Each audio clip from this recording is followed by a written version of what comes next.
Listen, listen, listen. Let me know if you can hear me because StreamYard isn't playing crap for me. So can you hear me? I'm actually going to put it right here. Can you hear me? Because StreamYard is... All right, you can hear me? Because I don't think that I can hear anything.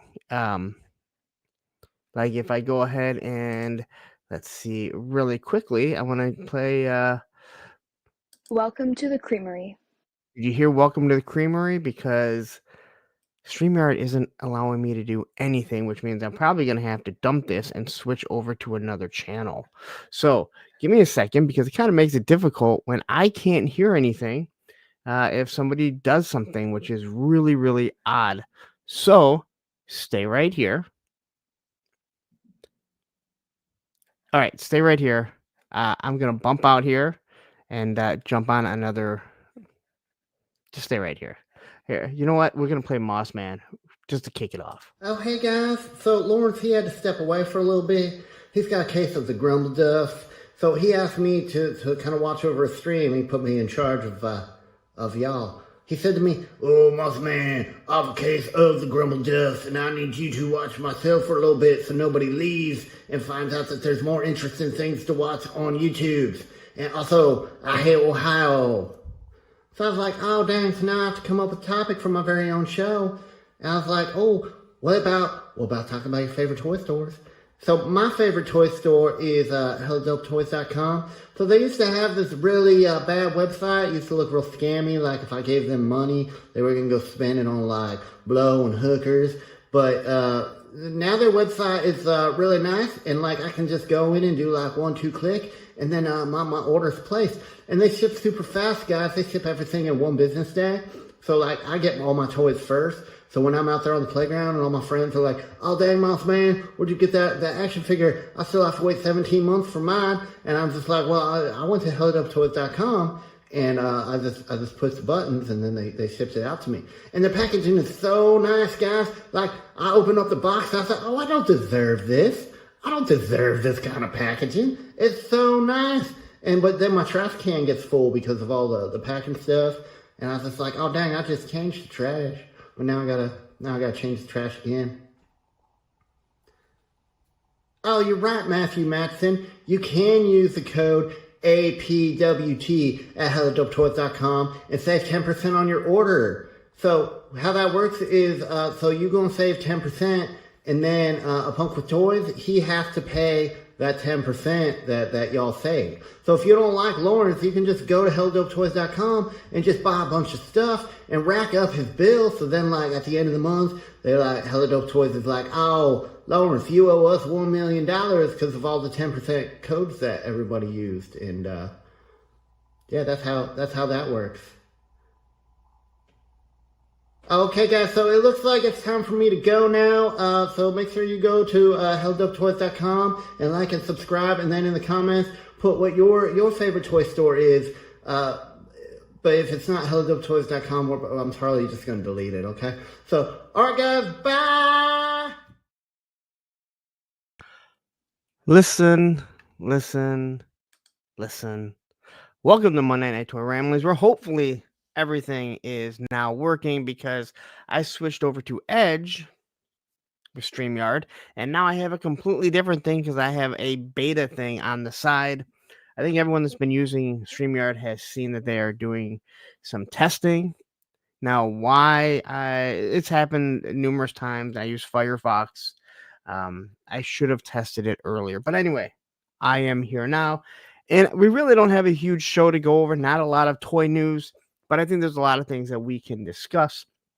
And there's a bunch of stuff that is going on in the toy industry, I guess we can say, before we do get to the topic of what was it again?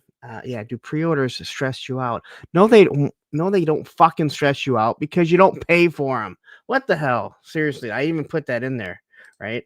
But we're gonna discuss it because I don't understand how pre-orders can stress anyone out when you haven't paid for it.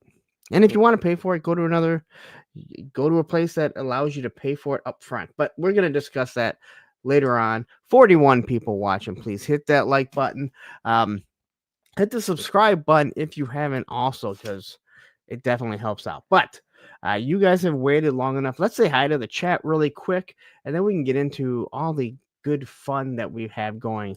We have Stanley Eberhardt, David R. We have U.S. Combat Dojo, Johnny Reno. We have Woody 222, Viper Scout, Joe Fan 84, Derek Holloman, Menhoza has joined us here. We have 3-star draw, Osro Damas Toys, who Oz, I do want to apologize. I am now recording something on Saturdays, and I have been on this. I've just been on these streams so much. I have to take a break from being on Clubhouse. So I do apologize to you. I know you gave me controls to be an admin and everything. It's just been very difficult, and we're recording from. We're doing stuff from about 9 to midnight. So Nolan is here. We have one moderator, Action Figs. Let's see here. We have the Shark 110. Woo! We have the other moderator, Matthew Matson. Machine Man is here. Hey, look, there I was. I spelled here wrong because I was in I don't type fast. Bobby Wold has joined us, even though there's no giveaways. We have Triple D's Dungeon, or as we all know him, Daredevil Dave. Whew. The Collector is here. Let's see, Derek Holloman, Christoph Scooper saying, good evening, Punk. What's up, everyone? What's up, everyone? The best part of Monday is this channel. You know what? Thank you very much. That means an awful lot to me. Because some days it is a rough Monday, knowing that I still have 4 days of work.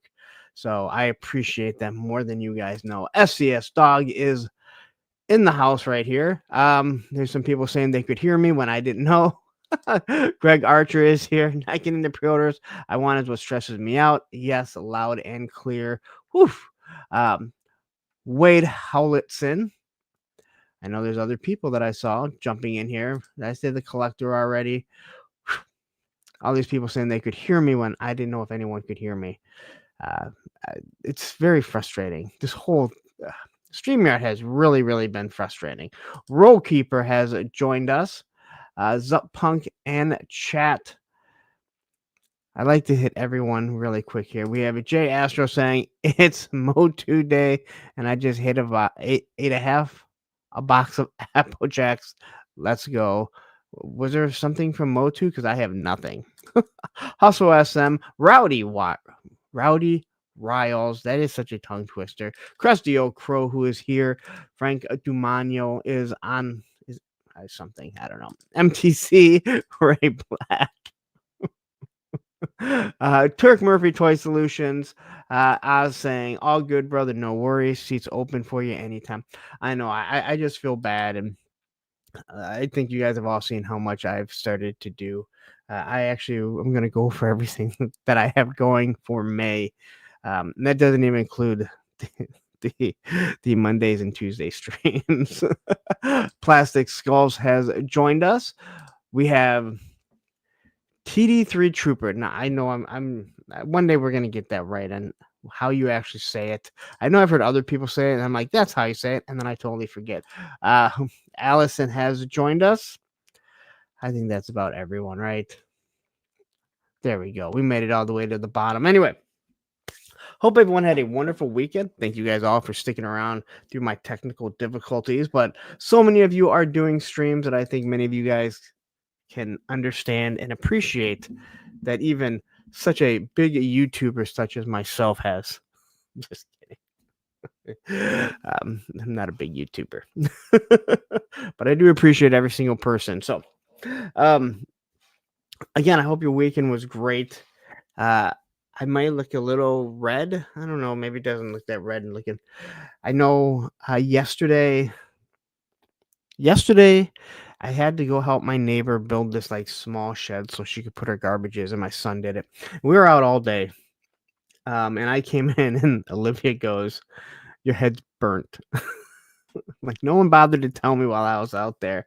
It was only like high 60s, maybe 70 degrees, but the sun was beaming down, and luckily I don't peel. I get that one base coat. You can see the red in there now.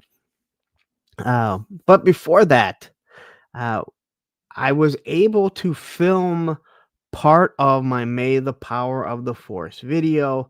My moderators have seen it. It was fun. At least the opening will be fun. I hope you guys enjoy it. And again, there are still seats open. I don't even know if we have close to being enough. I think we have at least 20 people. Some people keep filtering in, and I think Allison also has a list. But I do have the first, but I think 11 people for May the Power of the Force, which is I'll be going first.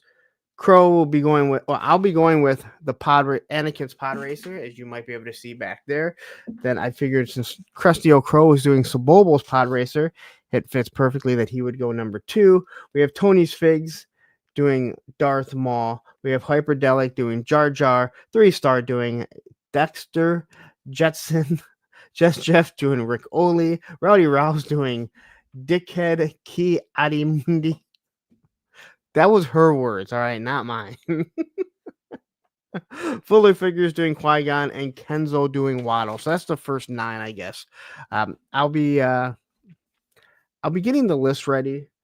Allison and I will be doing a show this Wednesday at 8 p.m. Eastern Standard Time. Only about an hour, so we can kind of go over things, let everyone know exactly what we're doing, give people a chance if they still want to jump in. I scheduled the first week, so through the first weekend.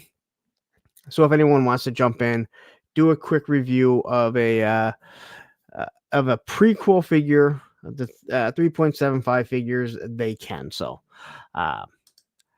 Fumbling Through the Galaxy says, "Is this the hair loss support group?" Hello, my name is Galaxy, and I have no hair. Technically, I still do have some hair. And it is thinning, that is for sure. Gun Bunny Customs jumping in here. All right. So and then the rest of the weekend, I think we watched some TV. Oh, it was actually cold here. My buddy came over, did the yard, and him and I went out to lunch for a while and came back, and I think we watched some Buffy and watched Buffy the Vampire Slayer. I watched we recorded Mobland. So if you're not checking that out, again, I know I've mentioned this now more than a few times. Myself over on the on the TV terminal, myself and Adam, we are doing a breakdown of the Mobland. If you're not watching it and it's on Paramount, it is such a good show. Like it is really good. Here is the latest episode that we just did. So please head on over there, hit that subscribe button over there. We need as many people as possible as we do grow that channel. And he also covers The Last of Us with his brother. But watching Mobland, I know a few people have already asked me about it in general. Such a good show. Like, it is really a good show, well written and everything. And also, I started watching The Bondsman. Now, if you have not watched The Bondsman with Kevin Bacon, I think you're missing out. And I first equated it to the show Preacher, which I never finished Preacher, but it kind of reminded me of Preacher. And then Adam Vale, my partner on the TV Terminal, he had actually said, I think it feels more like Ash versus Evil Dead. And I went, you know what? That actually feels more appropriate. It is not what I thought it was going to be. But I'm not upset about it either. I'm not upset about it at all. I'm really happy with how that is going. So we have Tony's face jumping in here, trying to speak Spanish, yet I know he doesn't. So you can just quit that shit out, Tony. But definitely check it out. I think you'll enjoy The Bondsman. It's one of the shows him and I would have covered. Only Prime dropped every episode on one day, which is unlike them. So Brick something jumping in here. Also, great to see Brick here. But yeah, a lot of fun. Again, a lot of fun with some of these shows. There is some good TV on there. Like I said, we're just consuming things a little bit differently these days. But man, there are some good shows out there. And again, when you get those crappy days, you can just sit back and binge watch them. So anyway, I did drop some videos this week that maybe you guys had kind of seen. I know not a lot of people did. I got the Tony the Tiger, which is showing up at Target. Just go to Target, you'll probably find Tony the Tiger. They had an abundance of them. If you're able to find the two new Street Fighters, good for you. They don't seem to be anywhere in my stores. I also got Ganesha, the latest figure Obscura. I'm not going to say I regret getting it, but it's one of those ones that I went, I guess there's a reason why I probably didn't get Wukong. He's not really a fighting. He's basically just going to sit there like a statue. I'm sure I'll do some stuff with them. So I don't know. It's a good figure. It gives you a bunch of stuff, but it's not even close to being what like Frankenstein's creature is. Not even close. Debo DNA is jumping in here. What's up, man? Ad page 529 looks good. You know what? I almost put it up. I almost by accident put it up as Punk's Pit because of the black and white, and it really looked very similar. MCR jumping in here, and we have Clint Jorgensen saying no Tony the Tigers or new Street Fighter 2 at our Target. Well, I'll tell you what, Tony the Tiger does populate on Pop Finder. The Street Fighters do not at all. And then I got the my first Mafex Terminator T800, and yeah, I don't know what to think about. I think the figure is really good. I hate that it's a little small, but you can fudge it in. It's not like a Black Series where you're not going to be able to fudge it in at all. Black Series, I'm not getting. You're not going to be able to fudge that, but this you can actually work. And Matthew said that they're more that they kind of they can scale with either one, the Mafexes. But as a Terminator, I wanted to be. I was hoping he'd be a little bit bigger, especially to go up against like the Punisher and stuff like that. So, but I'm not going to complain. The detail. My son looked at it and he goes, "That looks nothing like Arnold Schwarzenegger," and I was like, "That looks exactly like Arnold Schwarzenegger and the Terminator." The guns, a lot of good stuff. And I'm not one of those people that needs removable magazines. But when you're talking about an $80 to $90 figure and you don't give removable magazines, you're on the scale of a Mezco, and you're not even. I think they don't give you nearly as much, and they're a little bit cheaper, I guess, than some of the Mezcos. Very disappointing. in that aspect. As for the figure itself, I really like the way it moves. I like the way it looks. So I'm pretty happy about that. Alex Martinez jumping in here. I can't read that.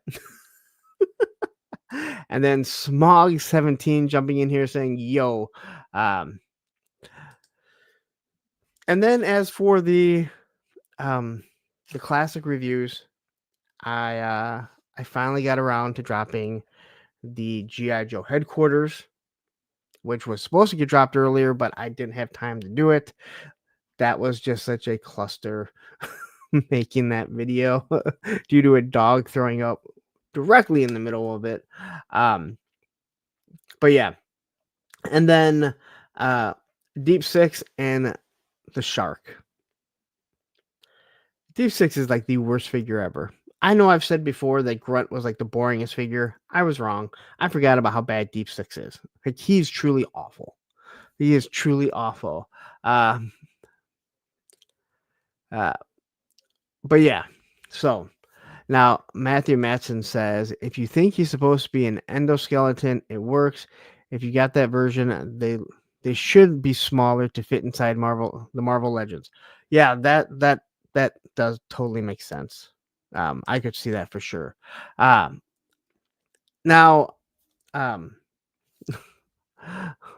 Krusty says, stop dropping expensive classic toys. Oh, I have a whole... I told you, I went through everything that I have right now, and just going through Series 4, which I have almost everything through Series 3 and 4, or close to everything. I won't. Someone's going to say, you didn't have this and this and that. I have enough that I will make it into 2026. So Joe Fest is going to be me picking up a lot, or hopefully picking up a lot of stuff that I need to complete. And I guess same with Codename Iowa.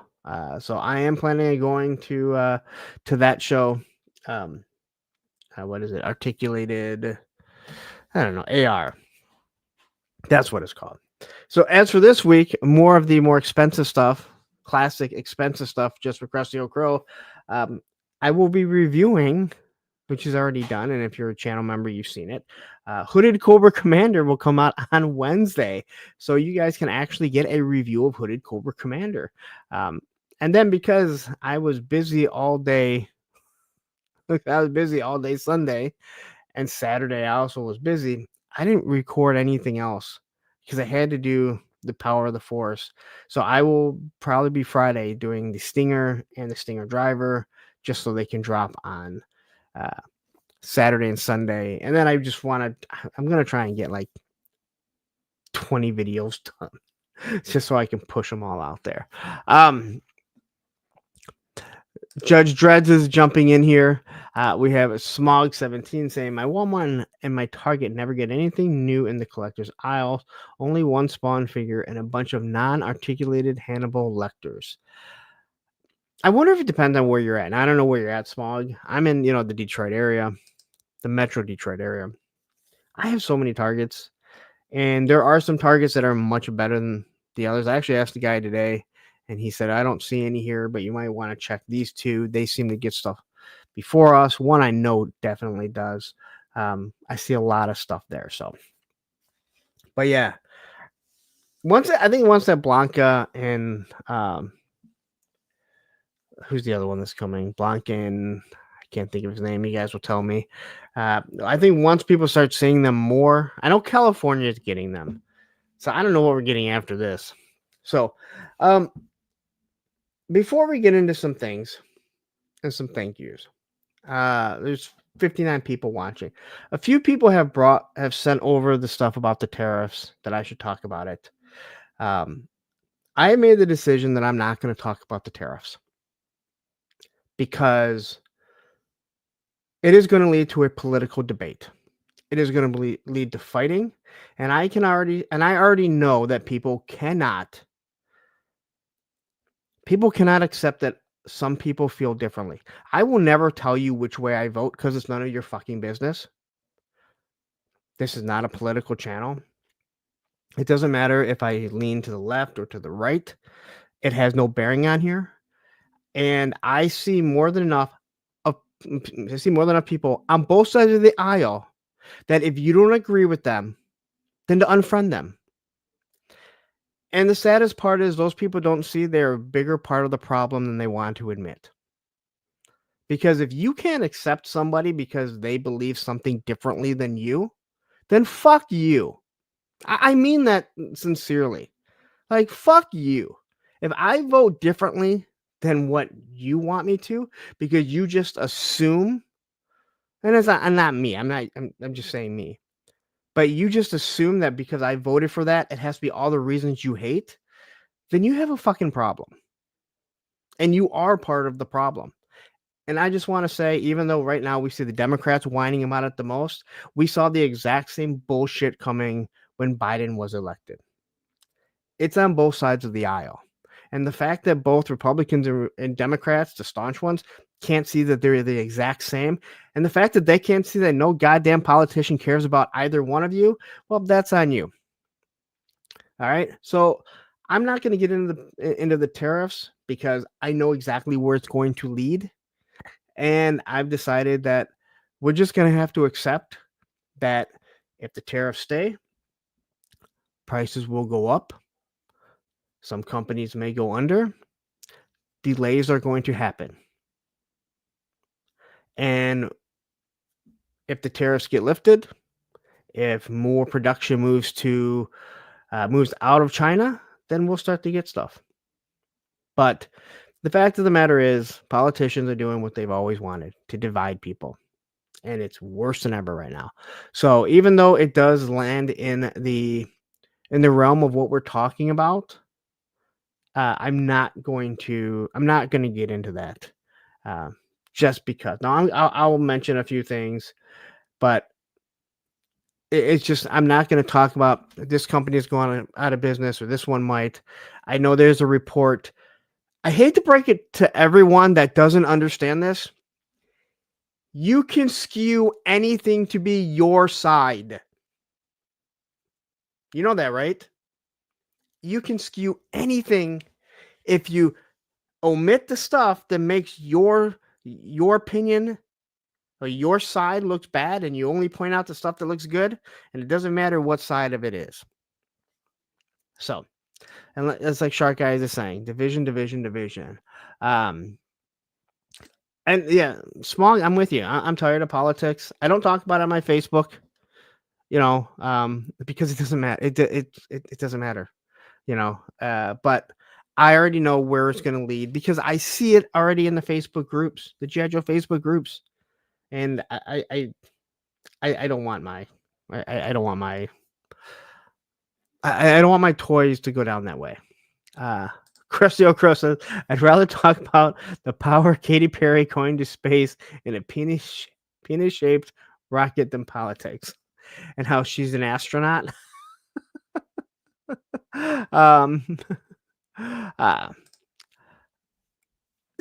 You can say fuck Biden. You can say fuck. Listen, I have no problem. All right, Joe Biden was the president for 4 years. Donald Trump was a president for 4 years before that. Okay. It's just, I mean, I don't know what you want me to say.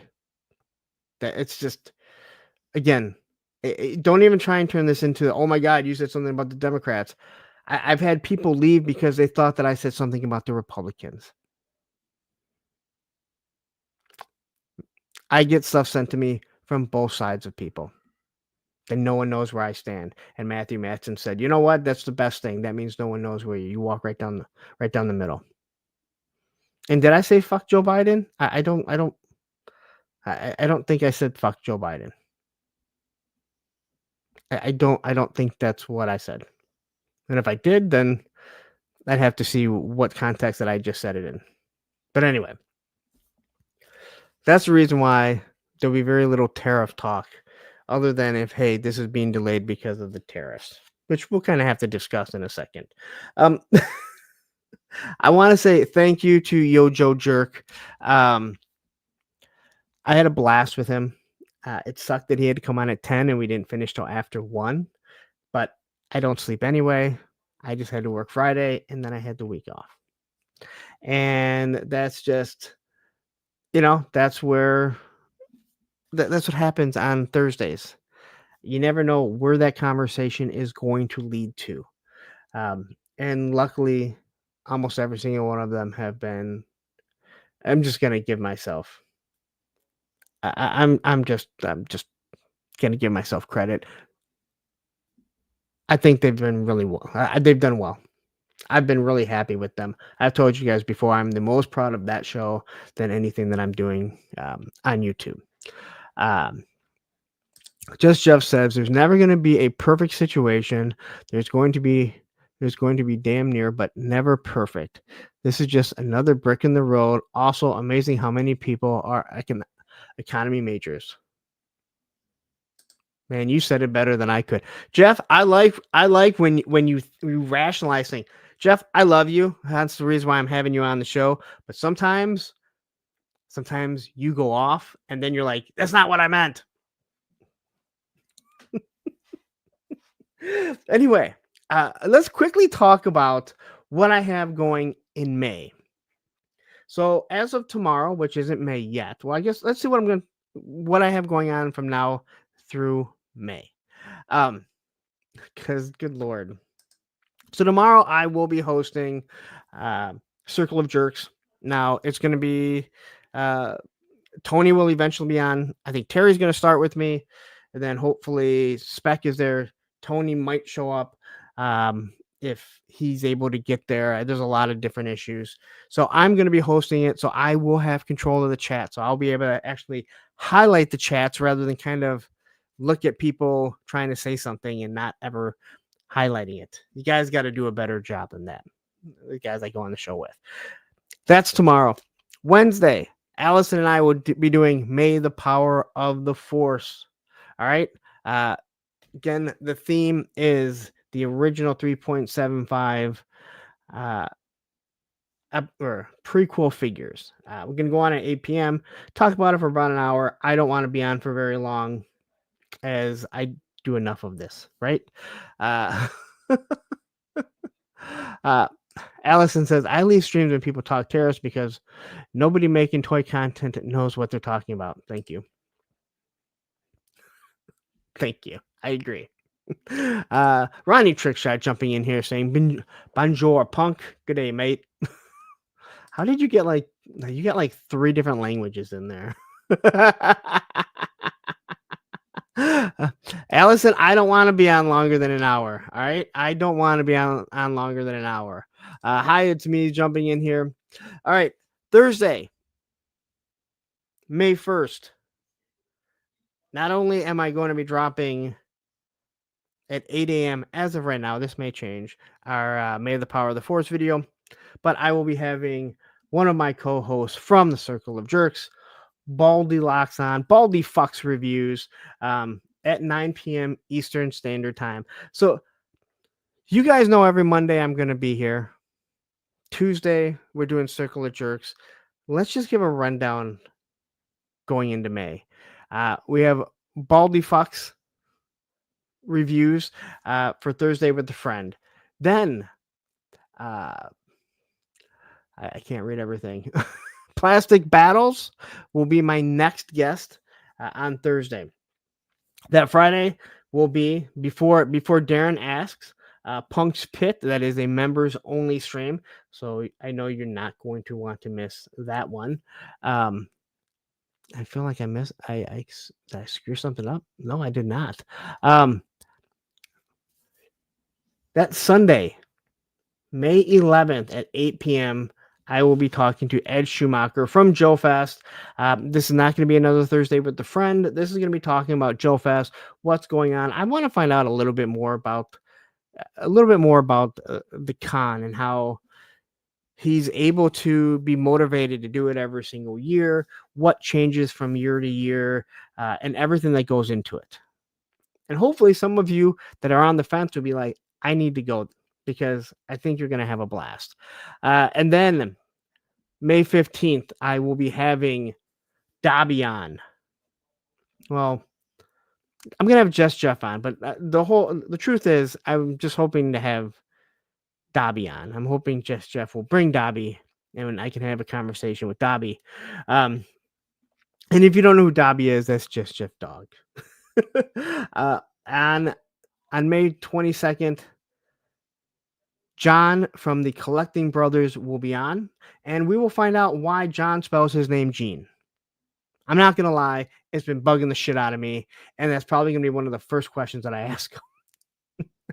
And then to close out the month of May is my buddy Derek from Joe Fest, another punk rocker, but he's an actual musician. I can tell you there will be very little toy talk, because you know that once a Brick Something knows, right? We start talking about punk rock and it's going to be all over. And he is someone who is really ingrained into the scene. So I'm really looking forward to talking to Derek. That is Debo DNA. If you are wondering who the fuck is Derek, well, he was already in. Todd C jumping in here saying, "Hey, I just want to say hi. I do not know Ken." What? You do not know Ken? Oh no, Derek, we're gonna talk about a lot of stuff. There's no doubt about it, but I'm really looking forward to it. All right. A good friend may dislike the community word. He was a big help in rallying for getting Dobby the funding he needed when he was near punching out. No, and that's great. Listen, I'm glad that Chad has been a great friend to you. And I mean that, man. I will never tell somebody that if they like me, they shouldn't like someone else. All right. And I've told you this before. So, and you can say his name, Chad. I don't, it doesn't fucking bother me, you know. Quip jumping in here, who also will be a guest in the future. Everyone's like, dude, I've never had anyone try and schedule like 3 months ahead. I'm like, I'm really bad with it. JLS Comics jumping in here.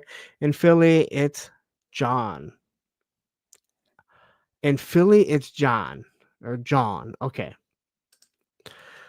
Well, we're going to find out because it says Gene, Gean, but everyone calls him John because I kept asking Oz. I'm like, who's John? You mean Gene? No, it's pronounced John. I'm like, no, it's not. I can see it. I can read it. I can even read that. So that's basically, I mean, that's my next month, man. I do a lot of content. So, but if I didn't enjoy it, I wouldn't be doing it. That is for sure. All right. So I'm just trying to read through everything here. All right. So one thing I kind of wanted to do a little differently, because there wasn't much, there isn't a whole lot to talk about. There's not really any Joe news or anything like that. And you guys know Hella Dope Toys. Use code APWT. You get 10% off your whole entire order, and make those guys work, right? But I wanted to do something a little different because you know what? Times are hard for everyone. And and these guys have a lot of overstock. So I said, you know what? Let's take a look at what they have on sale. And maybe you guys can poach a little, make Ted, Aaron, and Mossman work. I've been pushing for another Mossman commercial really hard, but I know Ted is really busy. So make him work here. So quickly, I noticed these Hella Dope boxes are on sale for $20. Now, why all of you don't have these boxes that actually all open up, that are handmade by Radnom, Random Diorama, I don't know. But let me tell you something. They're some of the coolest things. They fit with 1/18 scale, and also work with obviously 1/12 scale. That's who they're actually made for. But Fatra is here. I'm sure he can tell you. I think he ordered a couple sets, and they come 3 to a set. There is no reason why every one of you shouldn't have these. There's Fat Dread right there. See, look at this. And I use them in the back of some of my 118 stuffs too, because they just fit perfect. I'll be 100% honest. They probably fit better for 118 scale than 112 scale because you can fit more stuff in them. But either way, they work awesome. Like SCS Dog got them. And they're actual wood laser ingrained into this. So, and again, they're on sale for $20 right now. But the other thing, and again, there's a lot of stuff. And again, with all the delays, who knows when we're getting stuff. So I think this is the perfect time to start looking for other things. And they do have their hella dope clearance. And they've cleared out a lot of stuff. But I know a lot of people really like this Death's Head. Get a $10 off here. Use my code APWT. You'll save 10%. Only one Delta 17 left. They need to get a few more Delta 17 because we definitely helped them with a lot of that stuff. But as you can see, they got some Cosmic Legions on sale here, just trying to get rid of this stuff. They have their Sectars Warriors. Look at this. You want to get some of these 60th anniversary figures? Make Ted work, because I know they're actually in Ted's house. Make Ted and Mossman do some work. Get that stuff out of his house, because he's probably sick and tired of looking at it all. The Animal Warriors of the Kingdom, $45 for this big horrid brute guy. I did a review on it quite some time ago. Again, they look absolutely awesome. Again, I've raved about the Animal Warriors of the Kingdom. Now, these are the big bucks. So if you're not picking some of this stuff up, you should be. And constantly be looking at everyone's sales. Entertainment Earth is the biggest one. Everyone has a code to Entertainment Earth. That is when you should be going to Entertainment Earth, going through their clearance, because you'll find a lot of good deals, and everyone has a code for 10% off. I prefer to use mine, a punk over at Entertainment Earth, but you're going to find other people that clearly have one. A lot of wrestling figures that got sold out. Look at this, Teenage Mutant Ninja Turtles, $45 for a whole wave of them. You're going to save $45. So they're half off. Use my code, and you can get black and white turtles. Isn't this Legend series little guy that's always doing the little talk here? So what they do need is a Mossman. That is for sure. So Shark Guys says Mossman don't need to work. He's driving luxury cars. Yes, he is. Yes. See, that's Legend series mascot. So maybe you want to do your own Legend series skit, you can do it. But again, head on over to Hella Dope Toys. Pick through their clearance, because you use someone's code, you're gonna save a few bucks here, save a few more dollars, get stuff out of Ted and Aaron's house, so when the new shit starts coming in, you can get all the new stuff. Because let's be honest, everyone wants new toys, right? The new toys are fun. So anyway, it's something I kind of wanted to point out. I meant to do it last week or the week before. Look, you get an Origins Turtles of Grayskull Beastman right here. You want this retro version of the Pink Riddler. And I guess we should look. What's the last thing? Oh, yeah. They're Dungeons and Dragons and mini-mates. So I know I talk about Hella Dope Toys a lot. I also know a lot of people won't go out of their way unless if people are showing it off. And look, Quip is saying here, that's a deal on them Simpsons. Where's the Simpsons? I know I saw them before here. All the way down here. Look at this. So $15 for all the Simpsons. And again, well, $20 for this Furious Homer. And again, you can still use my code and get 10% off. APWT. I don't know why I have to mention it. You guys all know it. They tell me all the time how my code gets used more than anyone, and that is a big, huge thank you to every single one of you guys. So, but what I'm going to quickly do is I'm going to play a little message from Mossman while I just take a quick breather. Which one do you want? These are all going to be from the Streamathon here. So let's do Streamathon 4. I don't see this one too often.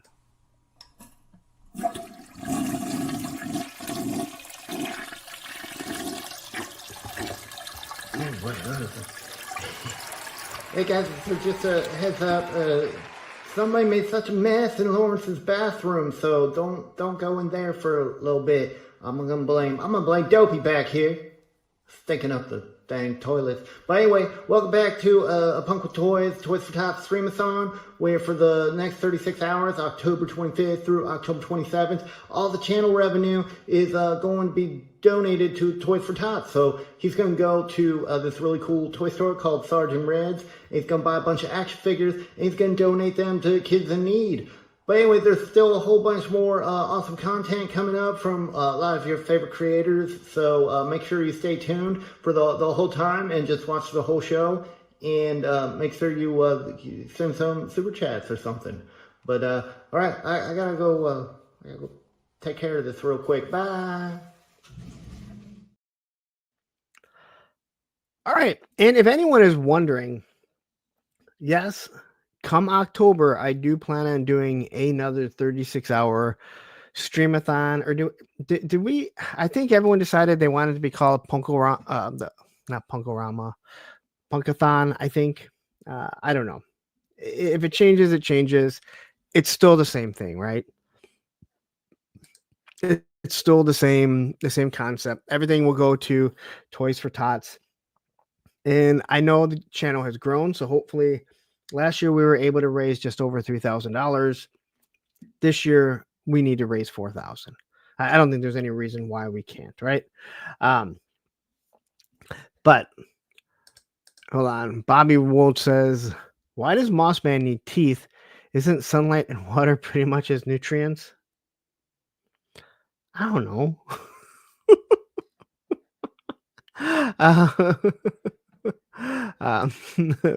Wait, Larry changed shirts? I think that ad might not have been live. No, it is not. K-Max says Punkapalooza. Oh man, I do not like Lollapalooza, so I can guarantee you it will not be that. I can guarantee you it won't be that. Yeah, 4K plus, it shouldn't be a problem. And again, we'll do it through PayPal again, which is probably the easiest. There's not any fees taken out, but I know a lot of people don't want to, they worry. Like I've been doing this long enough that I think I've built up enough cachet that people know that I'm not going to run off with their money. So, all right. A couple of quick things. Now, I said I wasn't going to talk about tariffs, but I do have to mention Super 7 saying there's going to be an 8% price increase on their stuff. Now, if you're new to the channel or you're just tuning in, you're watching the replay, and you're like, oh, does this guy have something against Super 7? I think they're the biggest bullshit company out there. They are overpriced, and I know I'm one that said, hey, you know what? Who are we to say what is overpriced? I'm just comparing it to other figures, other companies that are smaller than them who produce better figures than what they do. They're going to add an 8% because of the tariffs. Now, how about you wait and see what actually happens? But the fact is, they're already overpriced. It's like this company wants to go out of business. You give really, really crappy products for the most part, not everything. And yes, I do have some. And I even still have the Ramar that I haven't opened or reviewed yet. I'm not saying they might not survive, but I'm saying it's feel like they don't want to by already jacking up their price. And we all know, like, those reaction figures are always on clearance because Target can't get rid of them. I just found that odd. Like, why are you doing this? Of all the companies, like, going to the Reaction Plus figures and them being the same price, maybe people haven't realized they've also raised the price by 50 cents. They went from $19.99 to $20.49. Before people say, well, that's not a big deal, they recently went from 18 to 20 without letting anyone know. They kind of just slipped that one in there. That was like 2 years ago. But doing the Reaction Plus and at the same price basically tells everyone, yeah, we're overcharging for our reaction figures. And to add the 8%, you're just like, you guys really need to really think of some of this stuff. Now, Quip says, if it ain't Turtles or Thundercats, most of their ultimates are slowing down considerably. Oh, yeah. Well, I can tell you, having the Entertainment Earth affiliate link, when those Joes went on sale for $11, those ultimates, so many were sold through my code because you can see how many get sold. And man, people were just buying that stuff up. And they've just had everything the Super 7's done has been piss poor, in my opinion. Now, I've seen the new Turtles. I'm not a Turtle guy, and that's why I don't really talk about them at all, Quip. It's something that will probably never really be brought up on my channel, just because I don't know it, and it doesn't interest me. Like, same with like Ghostbusters. I'll leave that to the Geek Dad Life people, which is you now. But yeah, that it looks like they're trying to do better with articulation, but even that was just, it's like every time we hear something coming out of Brian Flynn, I should like this guy. He's a punk rocker, he's a skateboarder, he's a toy maker, right? I should love everything about him. Yet the aggravation, and you can watch some of the old videos, that I have with it. So I just can't believe that they're doing something like this. Big Bad Workshop, they've also let everyone know that there's delays, which is kind of funny because as much as I love the Operation Monster Force stuff and what Fresh Monkey Fiction was doing and Big Bad Workshop, you guys don't really need to tell us there's delays. You guys are like the delay kings, all right? But very little have I paid for. Now, those big bundles, I put a down payment down on. But yeah, it's definitely one of those things for sure. Just Jeff says, if the OG Turtles drop down more, I'll probably pick up the last three as they look good on a shelf. And the thing with Super 7 is a lot of their stuff looks really good. Sculpt wise. Not Andre the Giant. Why more people didn't talk about how bad Andre the Giant is still baffles me. But it's when they miss their paint or the accessories or, oh my God. Matthew says, Brian Flynn is like a lawyer. Every time he opens his mouth, he's lying. Yes. I'm with you 100%. And again, we've caught him in lies. And, it blows my mind. People talk to him and they don't call him out. And when people do call him out, he's the type of guy who acts like, how fucking dare you? Like, how fucking dare you? Like, that's his attitude. He's like a lawyer.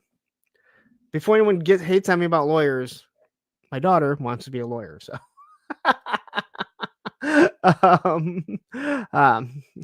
Mr. Mad Gus, will there be a delay on the Rattler? I would assume the Rattler is, it's being tooled already. And now this is Hasbro. So Hasbro may have already pushed some of that over to Taiwan. So if they have, then, we might be good. But, they might not. They're the one company that's already moved shit out of China and did it before. So they might be in some pretty good standing, to be honest. Bill K, nice to see you here. So, but now we got to talk about something else with Hasbro. And that is, they have re-upped their license for Marvel and Star Wars. Now, there were some YouTube channels that said, well, they have been reporting that there was talk that they were going to lose this. Now, unfortunately, it seems like some of these YouTube channels don't want to admit that they were doing it because they love gaslighting. So they do the whole, we didn't say that. Oh, that's not what we said. It was all tongue in cheek. Even though people are like total fucking gaslighting. Oddly enough, they do this shit all the fucking time, but whatever. You know, everyone wants to be the gotcha. Hey, you know what? If it ends up happening, then we can say we were the first ones to tell you about it. But no matter how you look at it, Hasbro has re-upped with Disney for Marvel and Star Wars. And I think it's the best thing that could have happened. I have been saying forever, and not in the know at all, that if Hasbro is saying that the Marvel and Star Wars license costs too much, then who the fuck else could take it over other than maybe Mattel? What's up, 610 Daddy? Nice to have you here. If the license was too much for Marvel or for Hasbro, no one else can pick it up but other than maybe Mattel. Now, I don't know who else you would have wanted to have this license. I know some people said Jada. Jada can't produce enough. All right. I think they've shown that they are way too small of a company to produce this stuff. Mattel might be the one that can, as you know what, they are taking over the DC license. I think taking over the DC license right there tells you that Marvel is not going to let them go there. Right? As much as we all want to have a cohesive Batman versus Captain America, they don't want that. Yes, Baldy Locks jumping in here. My guest for this Thursday. Yeah, people saying that they wanted McFarlane. Yeah, nobody wanted that out of scale stuff. No one wanted that. People will say that, but they really didn't want that. Clint says, I was hoping Super 7 would get them. I'm surprised Super 7 doesn't have any of that. Well, actually, they lost everything with the Disney license. They lost everything. Disney was not happy with them at all. It's Jay Gonzo jumping in here saying, what's up, everybody? APWT. But I know everyone says that they need to just dump this property. The only thing is, and I've said this numerous times, and I'm not the only one, okay? So believe me, it's not like I'm breaking some news. There is more to the Marvel and Star Wars licenses than... There's more to the licenses than the Black Series and Marvel Legends. There is something very popular still about the Vintage series and the 5 POA series. I can't think of what they are. Someone will tell me in the chat. So just because you're looking at it thinking these things don't sell, well, they're sitting on shelves. They do. And some people may not like everything that they're getting. Well, remember, not every toy is for you. It's kind of crazy, right? I have never had a company message me and say, hey, what should I make for you? Because I probably wouldn't want a lot of them, right? I'd say, don't make this and don't make that. You guys would never get Cobra La if it came to that, when it came to like G.I. Joe, because I'm not a big fan of Cobra La, even though I think what they've done looks pretty good. Evil Dookie saying Disney can sit and rotate, can't stand them. You cannot stand them all you want, but they own licenses that people love, myself included. So, yeah, whether you like them or not, it doesn't change the fact. People don't like Hasbro, but they really like G.I. Joe. Well, I guess then you're stuck getting page punchers from McFarlane, or you're stuck hoping that Mezco eventually makes a 7th G.I. Joe, maybe? Grizzlehorn jumping in here saying, hit that like button. Yes, please do. It helps the algorithm. But there's way too much. And here's the other thing. While everyone was still trying to say that, hey, you know what? I've heard that Hasbro's going to lose Marvel. They're pumping out stuff. And a lot of these companies were saying, hey, or a lot of these YouTubers were saying, if you notice, they're going really hard because they want to get as much stuff out as possible. And I go, okay. I mean, yes, that is a McFarlane thing, but I don't think that's a Hasbro thing. I don't think Hasbro would want to do that. They're going to pick up their stuff and seem to want to do a course correction.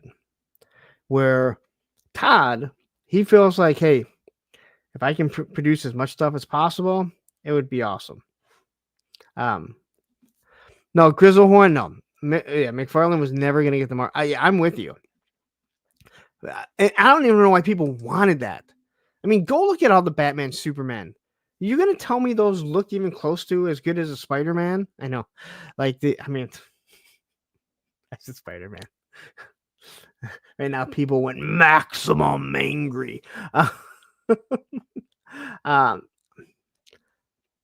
Yes, yeah, the rumor started, but there's there's a bunch of specific YouTubers that were all about it, and they would have been the first ones to jump on it and take credit for it.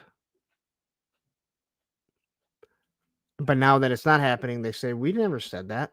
It was all tongue in cheek. Okay. Thanks a lot. But we know what they think, right? Jake Anderson jumping in here saying, Evening Punk, just got my Mythic Legions Bishop. It's a cool fucking horse. I had to think about that because I hear Bishop. And I'm like, Mythic Legions doesn't do Bishop. And I'm like, did you mean Mezco? No, Bishop is the horse. The horses are awesome. They are amazing horses. They are, and they can be used for everything. But anyway, I think this is the best thing that could have happened for Marvel, Star Wars, and Hasbro.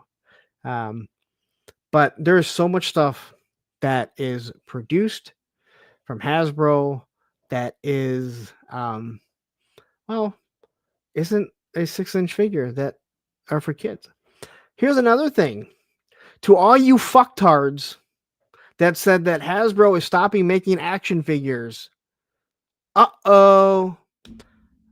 I guess they're not, because why would Marvel and Star Wars re-up with them if they're going to stop making action figures? Oh no.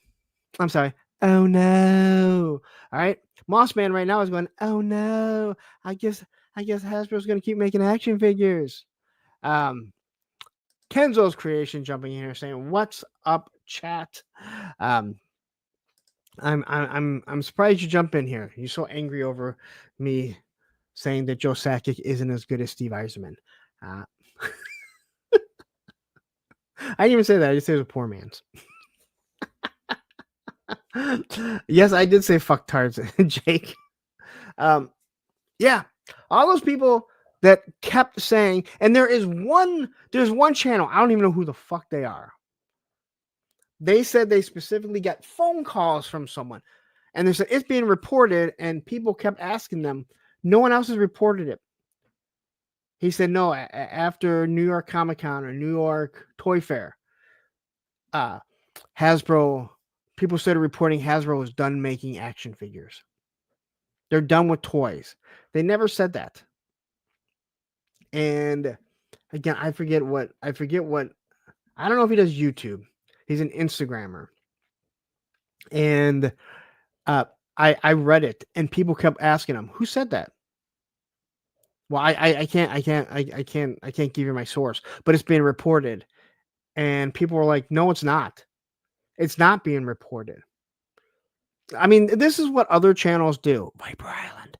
This is the type of shit they do, where they go out on a limb and they say something, and if it comes true, then they can prance around in their fucking tutus all over fucking social media saying, this is what I told you. But if they don't, they'll probably delete it. and say I never said that. um, hit me up and I will give you an address to send it to, Bill. Hit me up on my proper Instagram. Because I never checked the second.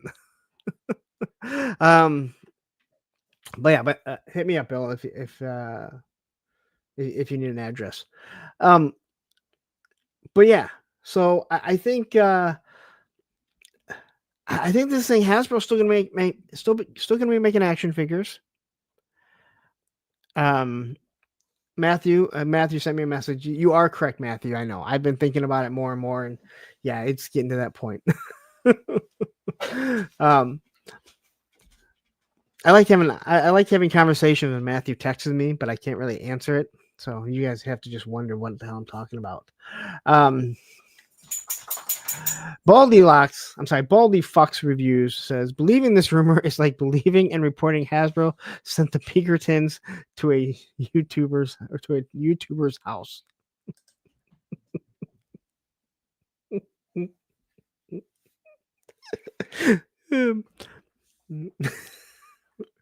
I don't know what you're talking about.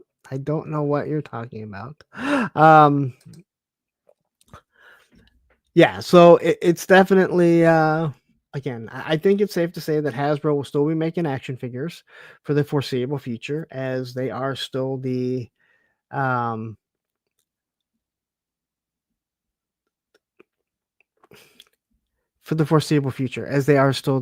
biggest toy company in the world by far.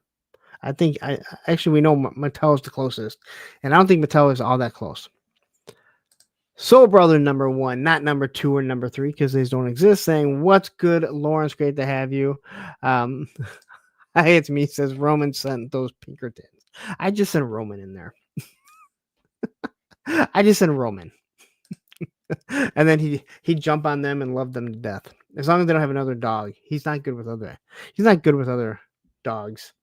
I don't know. He tolerates my old dog when it comes over. Anyway, that's, I guess, the talk on Hasbro. Again, I never saw this going anywhere. They have way too much going on. They have too much, and I mean, no one else can afford it. Now, I don't know the details of it. I have not looked into it. I know what I had heard before is that the last deal, they pretty much had sold their soul. Hopefully, they've taken back some of the control, where you obviously now have more detail. On Geek Dead Life last night, Quip said he had heard that it was a 5-year deal, but he said he wasn't positive. I don't know if that has been confirmed yet. That sounds about right. I mean, a 5-year deal does sound, that sounds like a nice number that you would pick. It gives you time to create, develop, and all that other good stuff. So anyway, there it is.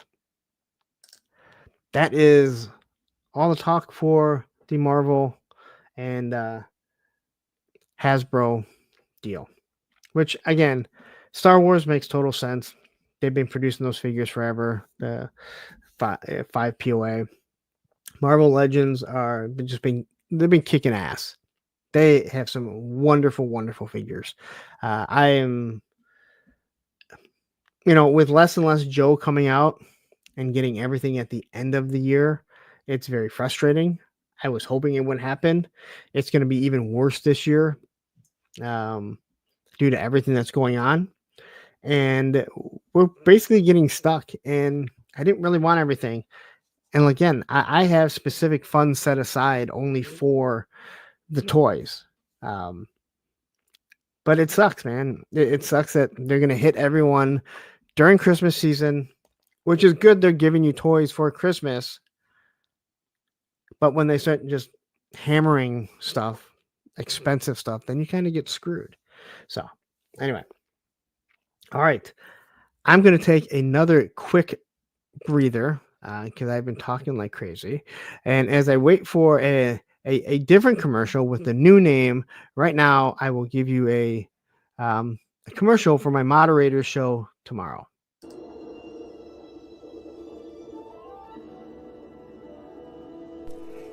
Idiots! Incompetent buffoons! What is it now, Commander? Consummate morons, incapable of coherent thought! Are you watching that show again? Yes. Why didn't you just watch Pop Blender and Matthew's discussions, news, reviews before the show came out? Whether you agree or disagree, the perspectives provide enough context to know if the show or movie is worth your time or not. Yes, I know. I will not miss another Tuesday at 10 p.m. Eastern, 9 Central on Pop Blender's channel. Be more than once a man by watching Pop Blender and Matthew talk about pop culture, news, discussions, and reviews on Tuesday nights, 10 p.m. Eastern, 9 p.m. Central. And now you know. Televiper, be sure to hit like, share, and subscribe so we do not miss another episode, and hit that bell notification.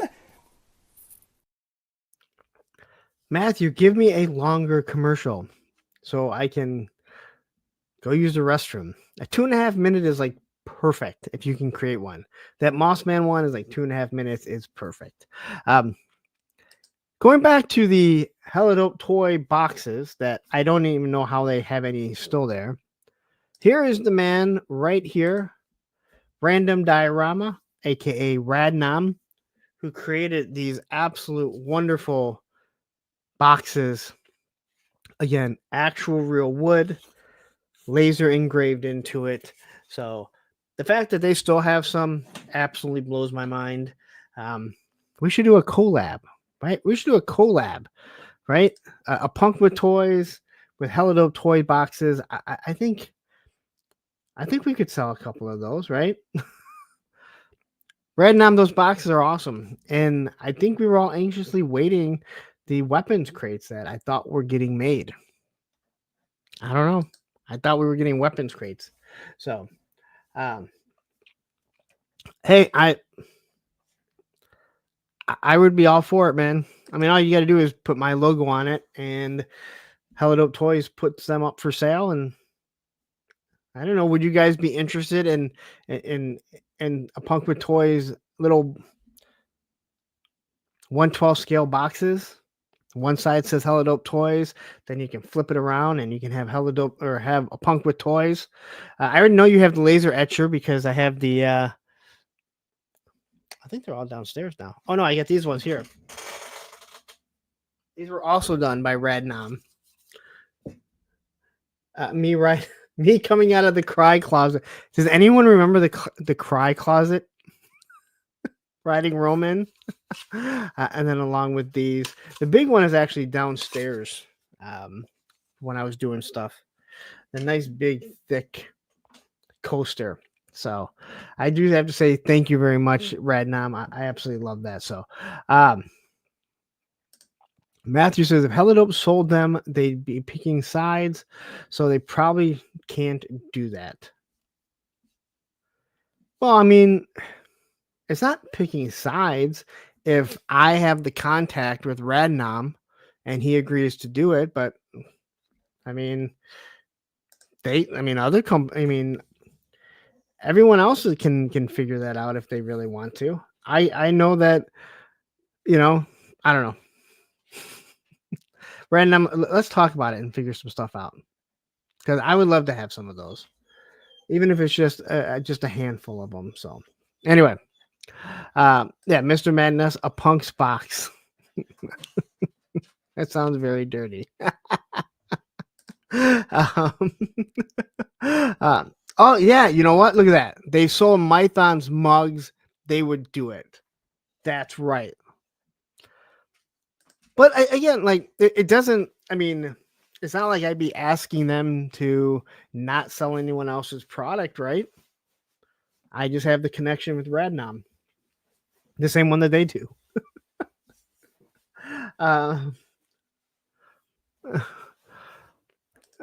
Negative on the Punk's box name.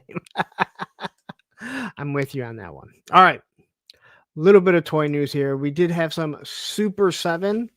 I know my favorite. But again, So we have, is this King Lionel? I don't really know. I would assume this is an ultimate, not one of their deluxe, the Target ones. So this one's going to be, well, someone do the math, 55, and then put an 8% tax on that. I think the saddest thing is Super 7 will never go down on their price once they've added that. Once they've added that. 3-star says, "What will you put in Punk's box now at Hella Dope Toys?" Look at this, Ted Mossman. They're already writing the commercials for you. Hi, it's me. Says call an exclusive and just say it's sold out in 1 minute. Ren, I'll make one and I'll buy it myself from the Hella Dope. Then they can say it's sold out.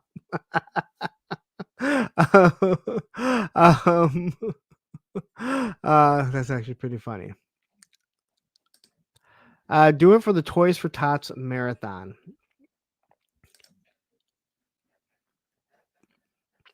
That's not a bad idea. But then you lose proceeds. You know what I mean? Like what Mython did, like the proceeds went to, but you know, then there were still funds that had to go because no matter how you look at it, you know, Radnom can't work for free. He can't, you know, the product, it still does cost money. Again, a nice idea, maybe for some giveaways, maybe for the Black Friday giveaway. Anyway, I got to come up with some stuff. So, Big M jumping in here saying, "What's up, everyone?" But I really do want some Punk with Toys boxes because my logo is like perfect to fit on it too. Just saying. Anyway, here's a Lionel with 2 different heads, a nice shinier gauntlet, 2 swords. I don't know how much different this is than the other figures. Soft goods cape though, and then he has a walking stick because Lionel needs a walking stick. I'm sure it has some sort of magical power. I don't remember anything about Lionel like this at all. But Super 7 does do a good job of giving you that rare character. The off-the-wall one, maybe one that you never thought you were going to get. So, MCR says, Lionel looks like Larry from the Three Stooges. Do you mean because the hair's... No, that was curly. I don't see it.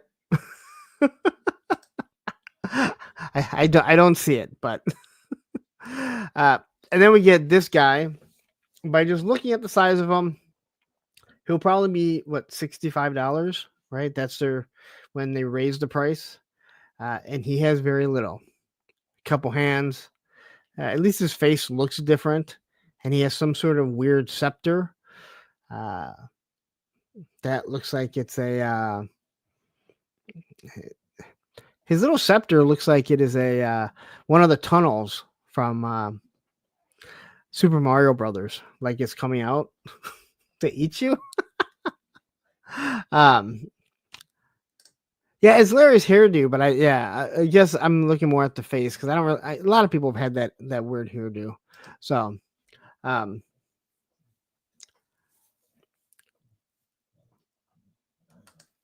Kenzo found G.I. Joe Halo at Ross today for $17. I'm actually pissed that they put Ross's in my area because I've never found shit there, and it pisses me off that I've walked into so many of them and never found anything. I wish they never even would have put them in here. So, and then we have, I don't know what this guy is. I don't remember anything about him, but here he is, King Tut. I don't know, maybe that's who it is.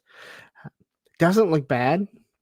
They do give you a bunch of accessories for the $55 plus price point. I mean, what are we looking? These are going to be $60 now, right? With the tariffs, these are all going to be $60. Oh my god!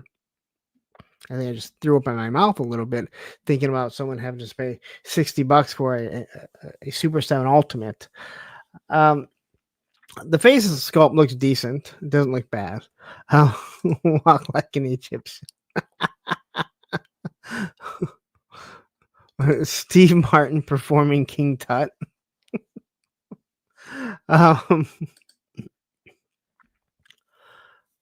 Mr. Mega says the articulation looks like it's trash. Have you never had a Super 7 Ultimate? If you've never had an Ultimate, then I guess I can understand why you'd say that. But yeah, all Super 7 Ultimates are really bad. Other than the new Turtles, look like maybe they're decent because they finally went with double joints. So, but that's like it. That's for Super 7. And I got a lot of NECA stuff.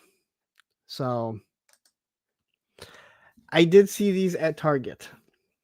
So I know, somebody mentioned someone made a comment on my Tony the Tiger review stating that I've never seen so many. I never thought so many people would be so happy to have cereal boxes. I think what you have is something different that actually has articulation. It's an actual action figure that has articulation that you can use with anything, whether it be G.I. Joe. Spec, he did a whole Tiger Force minus Wakanda because he forgot about Wakanda. Yeah, I told everyone Spec with Tony the Tiger. So I think what people really like about stuff like this is that it's something that you can put with anything. You could put this with your Marvel Legends. You could put this with your G.I. Joe. So getting stuff like Sesame Street, which I'm not a huge fan of, is actually pretty fun. But these are available at Target. I saw a whole bunch of them. So yeah, fucking Spec. I agree, man. Just fucking Spec. NECA on the NECA's one of those really weird ones.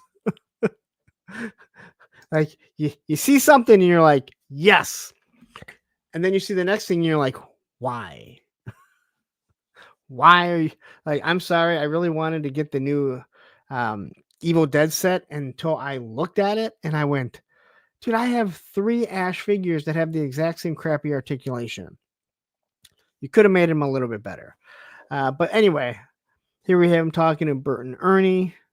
And again, they look like they're just pulled straight out of Sesame Street.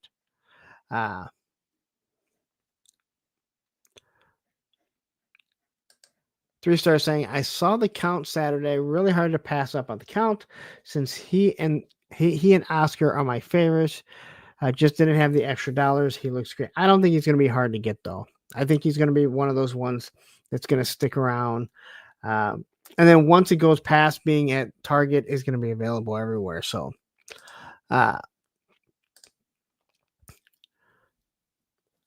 is he putting a spell on them? I don't remember. I don't remember Sesame Street all that. I mean, I remember Sesame Street, but I don't remember really watching anything. Big Bird walking down. And I will say this, every time I saw Sesame Street, and like, I always thought of 227. You guys remember 227? That's what everything looked like the 227 front that they were at. So he looks like he's trying to say he has to drop a deuce.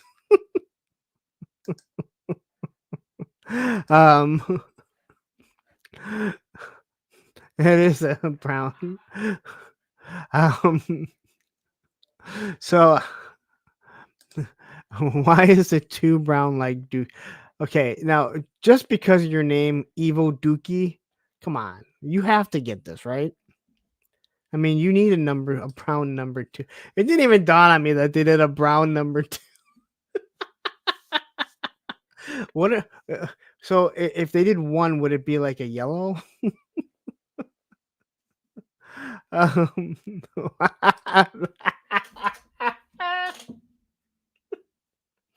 We say clone of Travis.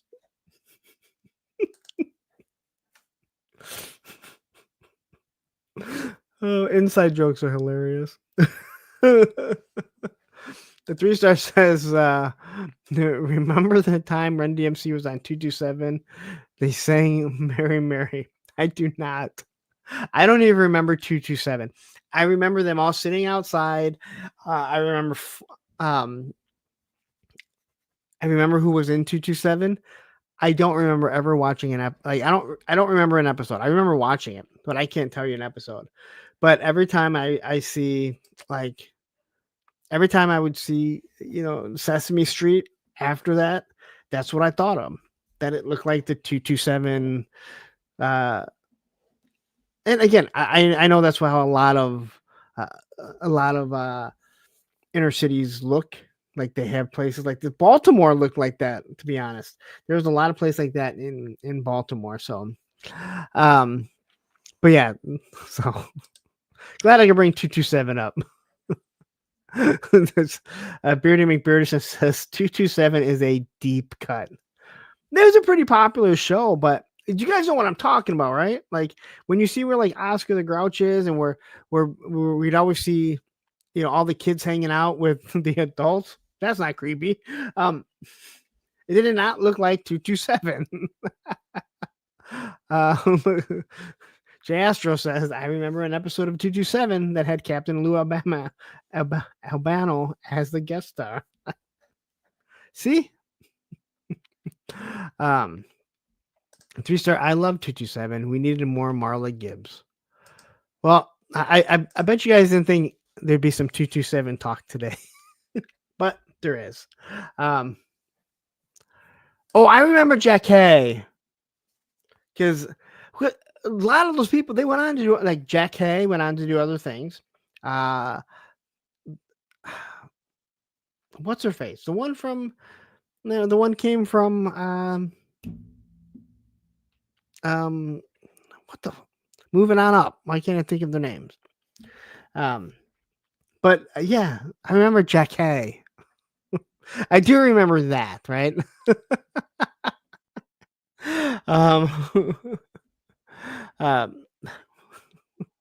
So anyway, the Jeffersons. Thank you, Tukey. I will tell you guys again, because I know people will get mad about it. You do a show all alone, and you will forget things that you know. All right. Anyway, Soft Goods cape here for the count. 2 teeth. That's more than some YouTubers. He does have that purple look to him. I always thought he kind of looked like Spock. He's got the pointy ears, the pointy nose, less teeth.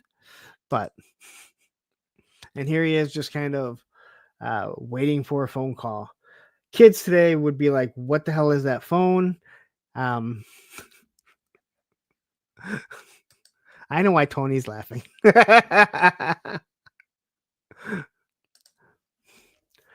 Jack Hay is the Black Peggy Bundy. I never thought of it, but I can definitely see it.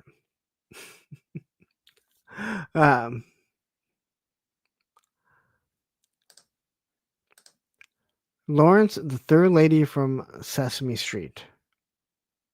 I don't know what that means. I don't know what that means. Anyway, if you wanted the count, if you're really into Sesame Street, and again, I think this is awesome. I mean, it's not for me. It's nothing that I'm interested in. But you know what? I have the 2 old guys sitting right here from the Muppets, because I thought they were absolutely awesome. Because I love those guys. And even now, when we go to Disney World, I like going to the Muppet Show, which I think they actually got rid of the Muppet Show. I think last time we were there, I think that was the last year for it. I thought they were getting rid of it, which I think is a mistake, even though people don't know who the Muppets are. They're still the Muppets, and you just go sit down. A lot of fun. So anyway, there you go. If you guys need the count, look at your local Target. It's going to be available. Candles, a deuce, a brown deuce, and a phone. I never noticed how much he looks like Gonzo too.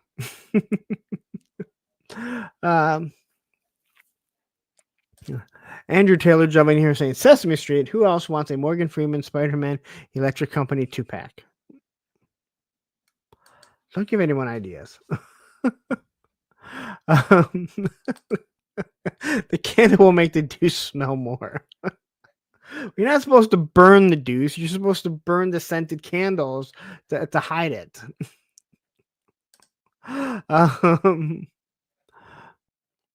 3-star says, are those hot peppers on his cape? I think they are. I mean, I can't zoom in because it's a slide, but I think they are. Darren, why don't you go buy it and then report back? Random says, he looks like the guy that works in the bathroom at the strip club.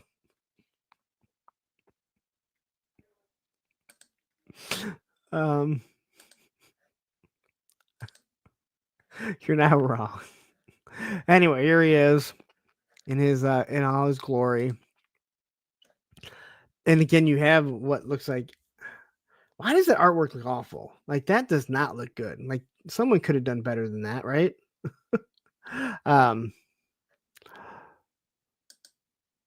Anyway, here's your box. I don't know why he's staying at number 3. We have concluded that he was taking a deuce. I mean, he was on number 2. So 610 Daddy and Quip are both saying it is Paisley. I don't know, man. Those look like pepper.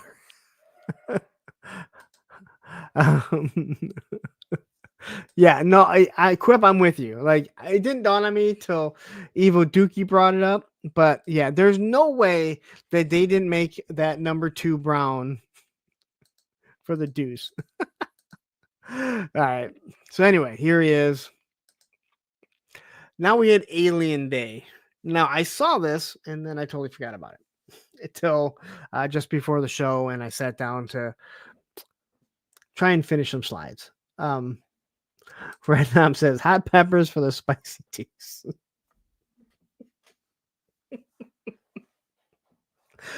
You know, the funniest thing is you go on Friday nights and watch Rad Nom's live stream where he makes stuff. It's called something chill. I'm sorry, I completely forgot what it's called. He doesn't talk like this.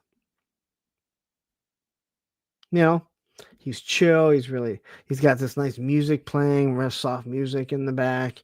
You know, everyone's like real polite other than when I show up there. And then you get Radnom on a live stream, like Thursday with a friend when he was on, or when we would both be on Oz's, or he jumps in here and you see his real personality come out. Craft and Show, thank you very much. And you get the real Radnom, which personally I like. It's those quiet ones you got to watch out for. Anyway, Alien Day, and then I got this. I knew I had something else here. So this is also available at Target. We'll get to Alien after a while. Oh no, I think it's fully accurate. Not fairly, it's fully accurate. Quip says he saves it for your channel. Why would he get his platform demonetized when he can save it for you? Yeah, pretty much. And Ed is moderator, says he keeps the show professional, unlike this horse and pony show. Hey, I said I didn't want to be a drama channel when I started. Matthew can confirm that. I never said I didn't want it to be a horse and pony show. All right. I never said I wanted to be fully professional. Prophet 924 says these figures look great with the wall. No, I agree. Like, so this isn't the greatest likeness of PB Herman, but it's close enough. But he is available at Target. I've seen a bunch of them with the count, and he has this little pterodactyl. I don't know why. I guess I can't remember any episodes of Pee-wee's Playhouse. I know I watched it, and I do remember the pterodactyl. I was about to say I don't know why he'd have one, but I don't know why anything was in Pee-wee's Playhouse. None of it made sense, which is probably what made it so damn good. But I do have to say the face likeness could be a little bit better. NECA usually does a better job than this. I mean, I can see the likeness in it, but it's telling you it's an ultimate. But there is a lot of stuff going on in the background here, which makes you think that they're going to have a lot to go there. And Highest Me says, I thought Roman was a dog, not a horse. He is. Quip says, those head sculpts look way better in person. They don't photograph too well, though. And I have seen a lot of stuff like that. I mean, I heard someone else say the same thing about like the Peter Parker head for the Ultimate Spider-Man, which I do agree. It does look better in person. It still doesn't look good. It just doesn't look good, no matter how you look at it. So anyway, NECA is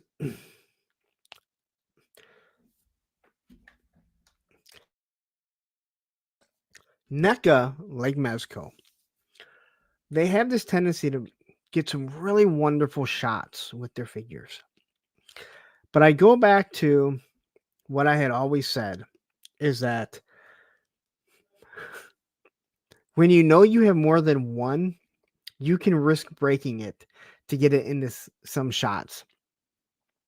I can only imagine the hell that it would be to get this Pee Wee Herman on this style buck to sit and turn as much as it is. Because I have, like I said, 3 Ash Williams from Evil Dead. Those things do not move very well. But the pictures look awesome. So you can see those knees do not move very well. And they do wear the diaper. They're big on the diaper. So, but if you were a big, huge Pee Wee Herman fan, if you love Pee Wee's Playhouse, again, same as going back to the Sesame Street stuff. This is the nostalgia that you can get. This is what you put on your desk at work or behind you for your live streams. Something that catches your eye, something that takes you back to your childhood.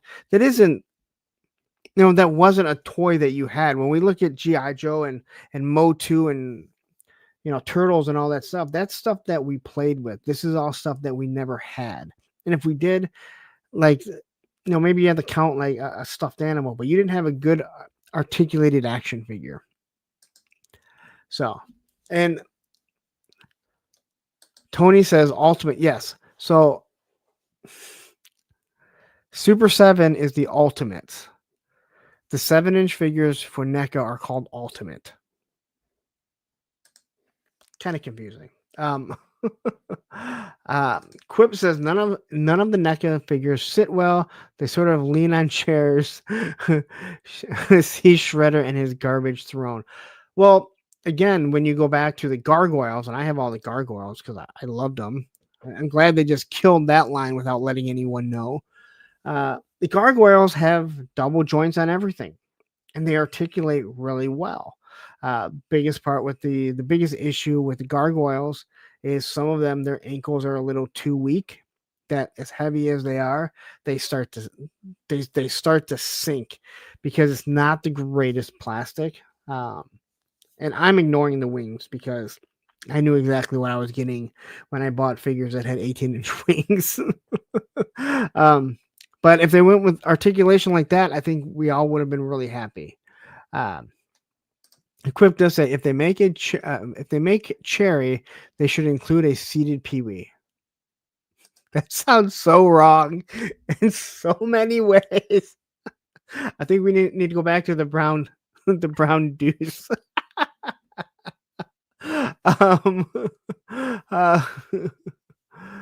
Let's see. Oh wait, what is? Kenzo is saying, "Ha, 3-star. We see the exact same page." So now I gotta see. Now I'm like, what did 3-star say? Maximum Peter looks like Toby, Andrew, and Tom all had a baby. I see some of them in your. I saw you say that in your review. I'm not sure if I agree with you because I don't see anyone. Somebody did say it looks like a specific panel from Spider-Man, and I don't know what because again I'm not a huge comic book fan. So here's Pee Wee just kind of laughing. Yeah, Quip. I hope you're right for the people that want this. I didn't look at them when I saw them at Target, and I've seen them a few times now. Not as much as I've seen the the Stitch because there's a lot of Elvis Stitches out there. While we pour Mr. T cereal on our pancakes. Yeah, like I said, I don't really remember Pee Wee. I remember watching it. But I think Pee Wee's Playhouse and Pee Wee's Big Adventure, so much of the stuff got mixed and garbled together that you think one is something and it wasn't in it. So, but anyway, there is his pterodactyl and his white shoes. Again, he looks the exact same. It took me a second to be like, oh, hey, look, they got him carrying his own box. But then I realized there's a tattoo and that's a real person. Not that it was gonna be like Sergeant Slaughter, where he has his own action figures that he can hold. So there's everything that he comes with. Again, that looks like two different papers to say what he is. His head sculpts and his little pterodactyl. Again, I'm not sure why they gave Ultimate and NECA, but when you look at everything that's in the background, I mean, you can't tell me that they're not going to be doing more. That they're not going to be doing more. But I've said many times, if you look at the photography that's done on NECA on their packaging, if they gave us those dioramas, I look at the Evil Dead stuff. It's amazing. Like, where's the chair? Why are you not putting that in a pack? Because you're showcasing it. Now, hopefully NECA doesn't charge $300, then accidentally send you 2 and they get mad when you don't send it back. So, but to me, it seems like this is foreshadowing that there's going to be more. But we've also seen NECA, showcase new gargoyles that just disappeared. Random says, I used to think that Pee Wee bike from the movie was so awesome as a kid. I think everyone did, knowing that it was awful. Quip says they're the word of the day cards. It's a bit. I remember the word of the day, but wasn't word of the day also from Blue's Clues?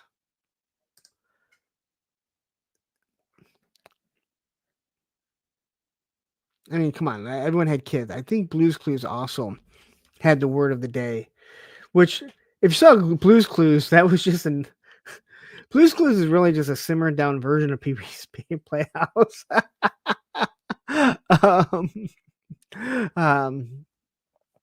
So, anyway, that's Pee Wee. There's his box. All right, now on to Alien Day. I saw this and then I completely forgot as I had other things going on this weekend. And believe it or not, this may shock some of you. I don't look at toys all week for the most part. I thought, unless it's G.I. Joe. If G.I. Joe or something G.I. Joe adjacent pops up, and I obviously check to see what goes up for pre-order every single day, which is nothing these days. Yeah.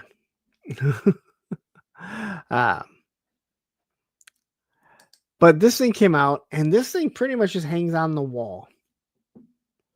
Now, this is from Alien Romulus, which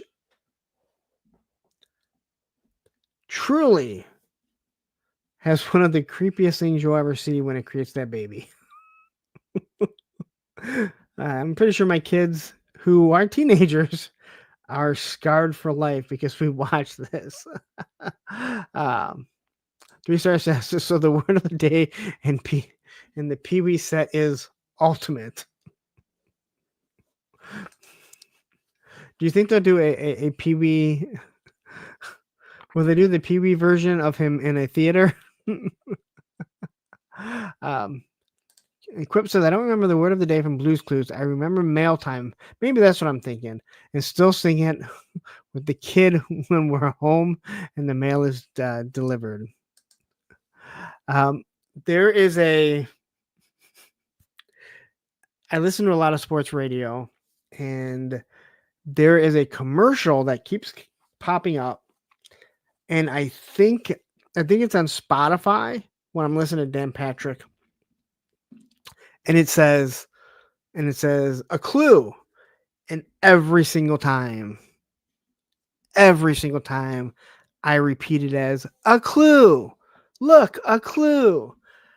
All because of fucking Blue's Clues.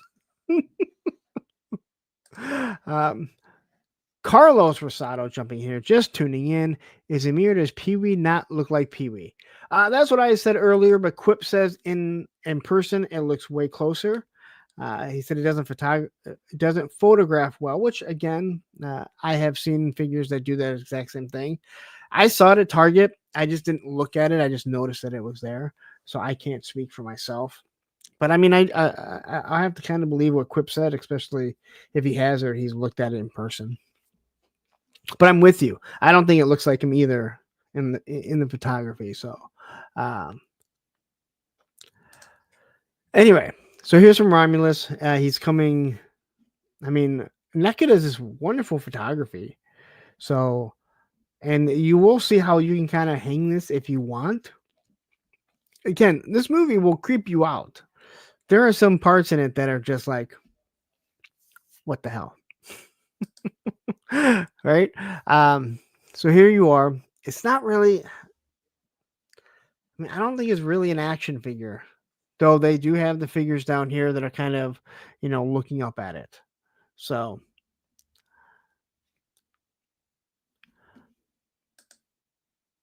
and there he is down on the ground. Now, did he fall? Looks like he just fell. Doesn't look like they killed him because I don't know if there's any articulation. But this was for Alien Day on Saturday. So I think it's a NECA store exclusive. So a lot of pictures. Same pictures I noticed. No background. So here you can see exactly how you actually hang it. But yeah, if it's, if this is what you're into, I know people love Alien. I don't think you're going to get any articulation out of this guy.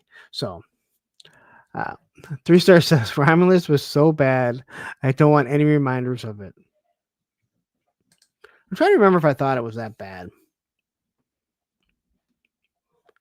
It went down a really weird. It went down a really weird road. I will give you that. It went down a really weird road, and the whole baby, and like I said, that was a thing of nightmares, and like sucking on. My kids remember the sucking on the tit. All right, Mezco looks like they're going to be dropping a Crab Louie. I don't think there's any other solicitations for this. At least I did not see any. So just these 2 pages, these 2 picks. I think Mezco can make some really good stuff. I'm at the point where Mezco has really pissed me off because my Duke, his backpack broke and his gun, and I contacted them and they said, well, you know what? We'll send you out a gun. Give us up to 90 days. This was back, I think, in October. And I reached out. Actually, it wasn't 90 days. Maybe it was 45 days, 60 days, something like that. So I reached out to them and said, hey, I was just wondering. And the guy came back and was like, we're really behind right now. If you want, we can refund your money and you can send the figure back. And I was like, No, I just wanted to remind you guys. I think it's pretty safe to say that they're not going to fucking send me a replacement gun or backpack. And I have heard some really awful things about the NECA customer service. The fact that they actually replied to me was shocking in itself. So, wonderful figures, but yeah, and Matthew saying, yeah, Mezco customer service is shit. And again, they make some wonderful figures, but really, if you can't replace the gun or the backpack, how about you just be open and honest and say, hey, you know what? We don't have extra. Sorry about that. There's nothing we can really do. So, and then here's another shot. Again, they're just kind of giving you a little bit for it. Did I say NECA? I meant Mezco. I meant Mezco's. The Mezco Duke. If I said NECA, I apologize. I was wrong. NECA also has really shitty customer service, and I've never had to deal with them. Anyway, so here you go. This is gonna be the RumbleCon. I think we'll see other things too. So, all right. So Ramen Toys, Ace doing it again, and well.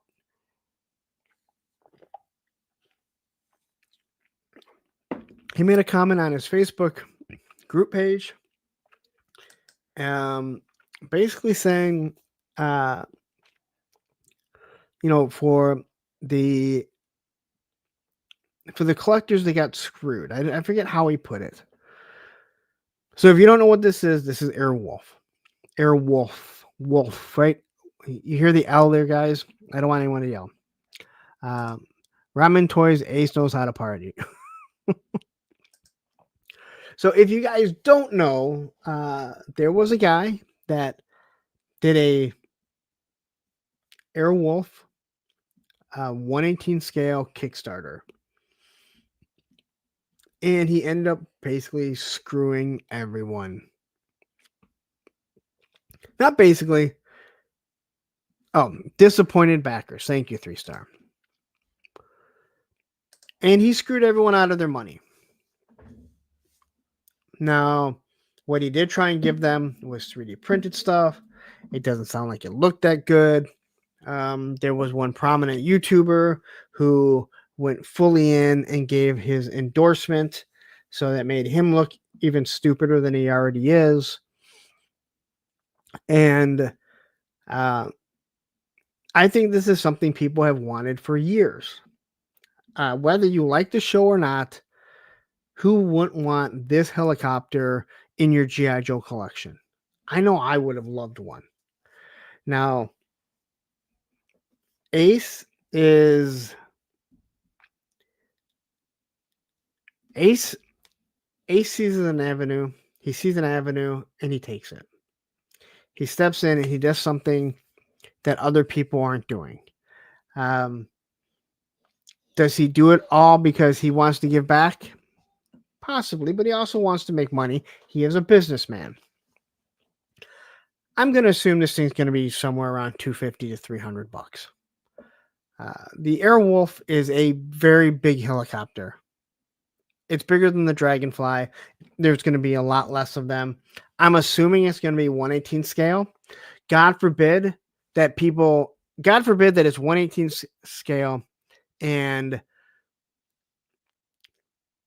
that's what he makes, and then people flip out that it's not 1/12 scale and he loses it. Actually, that was fucking a gold fucking day. Ace totally lost it. He lost it on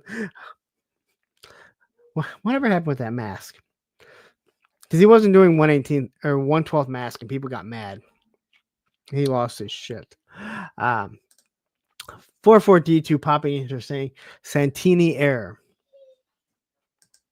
So I think it's good that he's stepping in and he's going to do something. Now he saw a spot, knows people want this. And Ace has now, in my opinion, shown that he will produce what he says he's going to. And that was one of my biggest issues with him.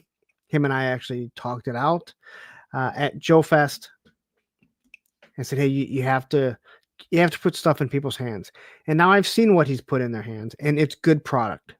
So I have full faith that this will be a good product. What is this thing going to cost? That will kind of decide whether or not it's something I'll be willing to back. Ace usually starts at a decent price, and then, you're going to be waiting a year and a half, 2 years before it's produced, and then you never know when it's going to ship. As my buddy Greg is still waiting on his A-Team van, but he has the other van, and they were supposed to get them around the same time. But I think that, again, I would assume he's going to do 1/18th, because if he's saying for the disappointed backers, well, if he does 1/12th, those backers still aren't going to get what they wanted, right? So I think this is going to be good for him. I think it's something that I think people wanted it forever. Now give me a Blue Thunder to go with it. I always like Blue Thunder more, even though I know Airwolf would completely wiped it. Radnam says, is there a reason why it's very zoomed in picture? That's the picture that he posted. Yeah, I didn't do that. That's just what he posted. He didn't post the whole thing. So I'm assuming that he just he somehow got a top of one and just kind of wanted to show what he's going to be doing. Saldana jumping in here saying, what's up? This can turn to be a good product. I agree. Ace Ramen is doing good product. There's no doubt about it. And he does it at a very reasonable price, which is more than I can say for a lot of other companies. And what I've seen with the Ramen Racer, when I messed around at Joe Fest with all the tanks and including the what was called the bread van at the time, it's all real nice. It's real good product, and if you get in on it when it goes up for pre-order, it's a really good price. If you wait, you're gonna be paying a heftier price, but maybe you don't have $150-$200 right away, and you'd rather wait to see, when it comes in. 44D2 says, yes, Blue Thunder would be very cool. I always like Blue Thunder more. I liked Blue Thunder more as a kid. Now, looking at the two helicopters, I think Airwolf is way better. But I want it to be in scale with the Dragonfly, which we know is out of scale. So, anyway, I saw this today, and I thought a lot of people might be really excited for it. Fans Hobby. Now, I have not owned anything from Fans Hobby yet. Everything that I've heard, their stuff is really good. The Not Skyhawk looks amazing. I kind of wish I would have ordered it. I think their Dune Buggy looks good. This, on the other hand, I'm very impressed with this. And it's not just a Fang, because that canopy changes everything. Now, I'm assuming it is, but I hope the canopy isn't as frosted over as it is here, just because you can't see the character. I can see a silhouette of them, but I can't really see the character that it's in there. And if I'm going to be displaying something, I want to be able to see it. Now, clearly, we know that this is a Fang. I like the fact that they put the same minigun on the front that has the 3-barrel, the same as the Dragonfly. They have the missiles in the same spot. Luckily, they did a better version, because I've mentioned before, probably the worst system that Hasbro ever did when it came to rockets. Those things just, popped right off. And broke. And then it even has the bomb on the bottom.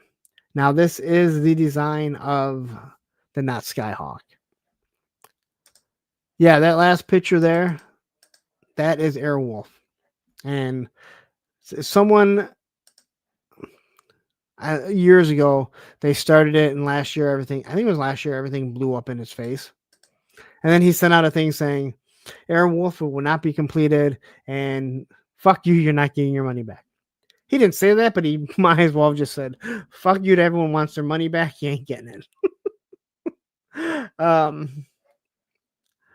And so Donna says, oh yes, that not a Fang is looking good, and the size seems to scale perfectly with 112. Oh well, yeah, it's gonna scale. So here you go. And we'll see it side by side. The canopy, I like the canopy just because it makes it different than when we get our, and again, I think that we're going to get a classified Fang. There's really not too much doubt in my mind.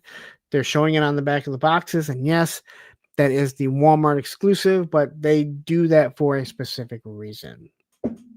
So in the back, they even have the little roll cage right here. It has the exact same exhaust. It looks like what the Fang, we know the Fang is. Again, you're giving it 4 missiles, the bomb on the back. The tail looks the exact same. But when you do get up to the front, it looks like the Skyhawk, which isn't a bad thing. It's kind of weird of how much it is the Skyhawk. But putting that canopy on, I think, in my opinion, changes everything. No, this is not at 5 and below. This is at Fans Hobby, which it will not be 5 or below. All right. And the rotors do move. So there is, and I mean, they actually rotate with the motor. And they showed it working, and you put your hand in front of it. It doesn't spin real fast, and when you put your hand in front of it, it does stop and it doesn't ruin anything. Shark Guy says, I don't know why, but that image of the chopper has me wanting to dress it up like Indiana Jones and complain about things.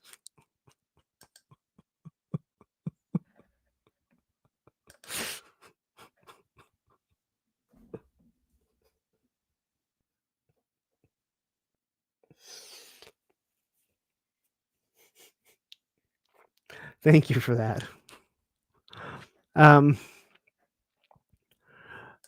Transporter jumping in here saying it has that Blue Thunder look.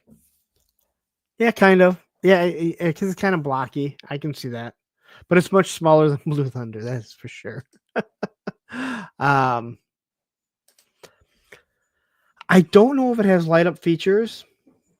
I know that the motor, I know there's a motor to spin the propeller.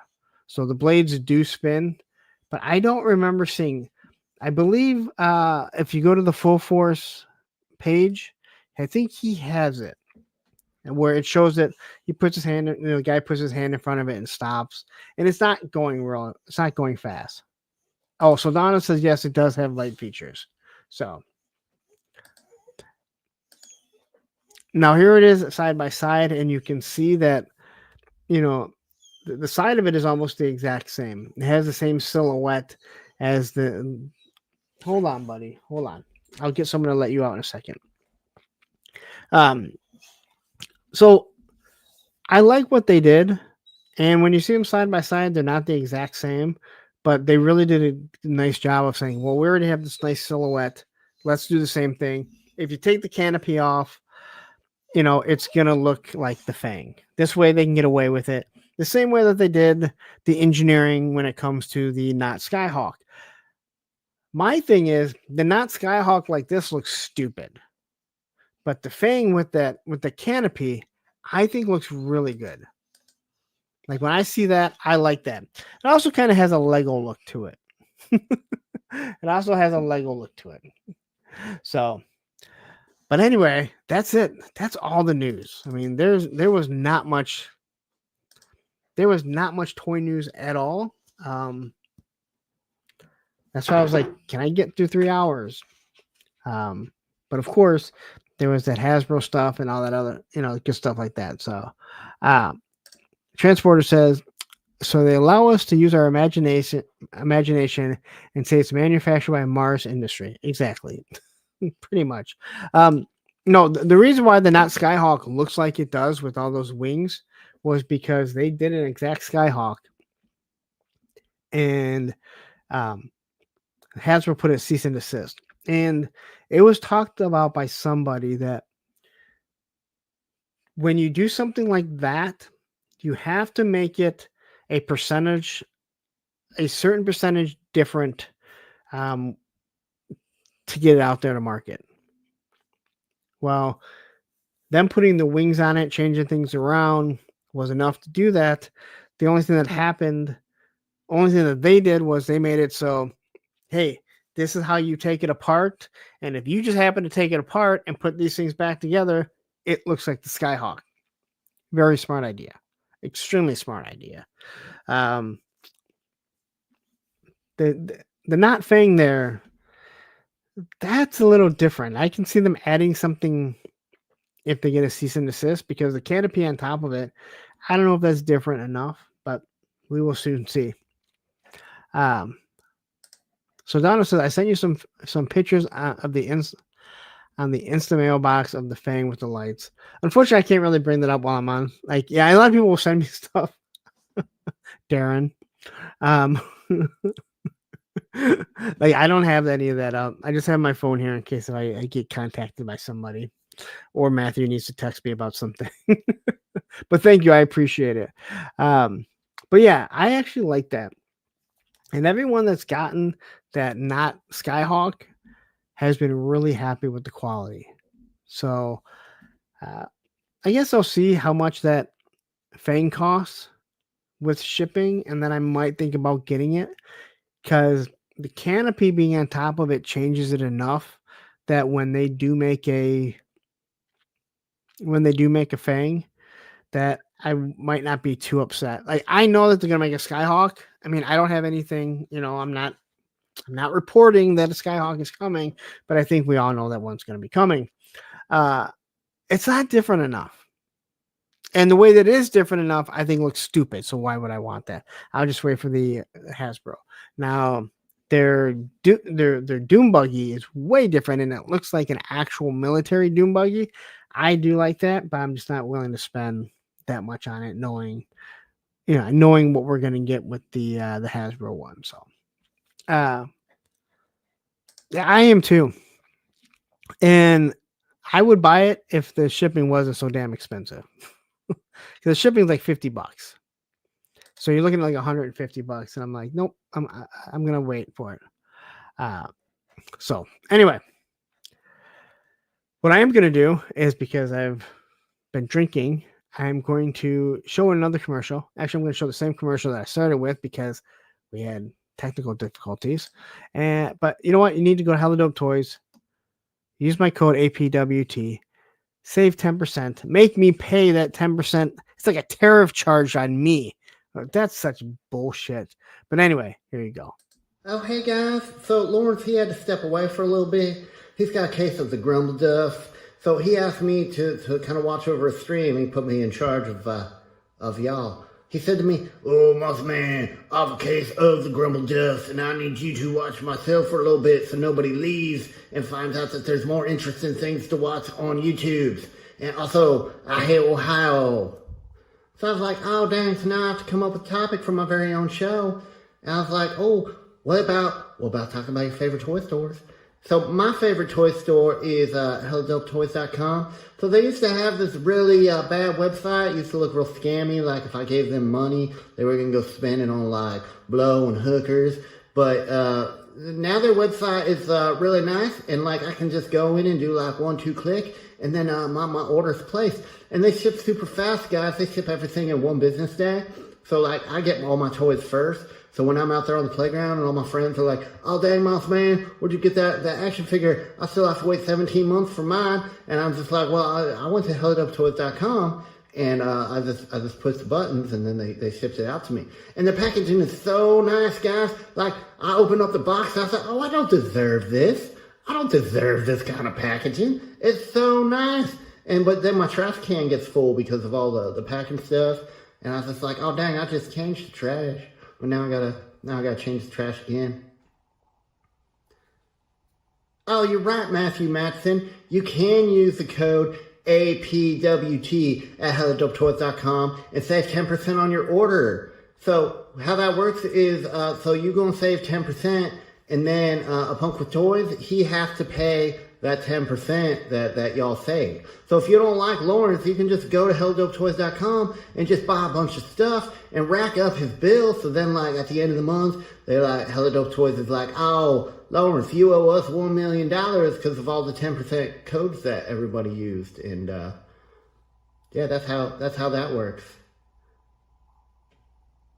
Okay, guys, so it looks like it's time for me to go now. So make sure you go to HelloDopeToys.com and like and subscribe. And then in the comments, put what your favorite toy store is. But if it's not HelloDopeToys.com, I'm probably just going to delete it, okay? So, all right, guys, bye! And he will delete it. I've seen him personally delete it. Johnny Reno says, I've got a great idea for a commercial with Mossman and Classified Blowtorch. Well, you have to direct your ideas to the one and only Ted Darklaw from Hello Dope Toys, because he is the one that produces, does all the voices. I'm just kidding. Mossman he's a real person, even though sometimes you see like a hand that looks like it's controlling him. You guys know Mossman is not mine, right? I've just asked them to make sure that I have sole rights to Mossman commercials. And I believe Dopey also, unless if Dopey is put on the Toy Elite, because Dopey is produced or made by Ed. So he's the other one that can do it. But I think that, I mean, let's be honest. All the people with codes. I don't think the creator of Dopey is a mod to any of their channels. I might be wrong because he's a mod on a lot of channels. So I don't know. I could be completely wrong. Here comes the money. Here we go. Money talk. Here comes the money. Pop Blender with the $5 super chat saying, hey, Punk, just slipping this under the door for rent. Please don't raise it. I'd have to move to Sheboygan if you did. You're good. You're good. Who's in Ohio? We don't even talk like that. We don't even talk like that. No Ohio. Worst state ever. I'd apologize to people from Ohio, but I'm not sorry for it. All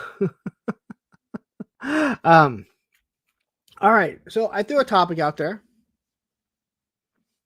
Right? I threw a topic out there. Ed, look at the time right now. 11:20, 11:19. But quickly, I have to get to a few other things because fucking Phil Collins.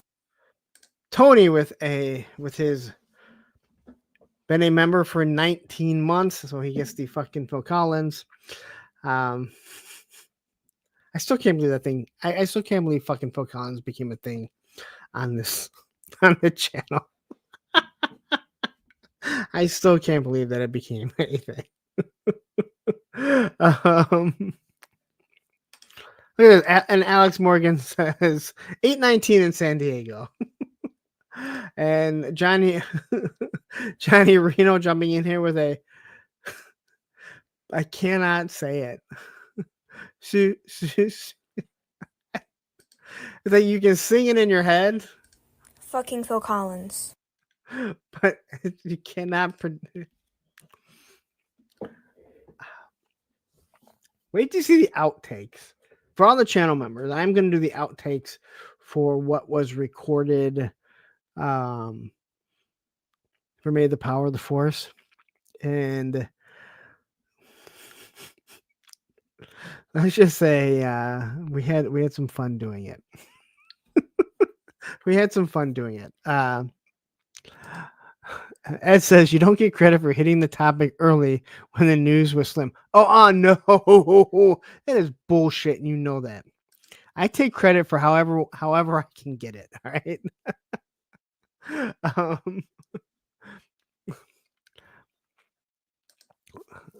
A 3-star wants a sing along for studio at Joe Fest. Hey, what happens at Club Tarkin stays at Club Tarkin.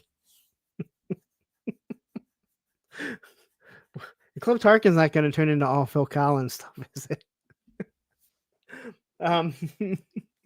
God, you know what? I'm not willing to just skip the next 2 months, as this is when it becomes extremely nice in Michigan. But goddamn, I am ready for Joe Fest. It was so much fun. And to all the people that have decided not to go, just because I don't know why, like the people that went last year that are deciding not to go, and not because they can't afford it or they have personal stuff going on. You guys are all you're gonna see the pictures again, and you're gonna go, why didn't I go? Now, if you have reasons why you can't, I understand it. But some of you I know have the funds to do it that are choosing not to, and you were there last year, and you are going to regret it. And I'm gonna laugh at you, Travis fucking Moody. Anyway, what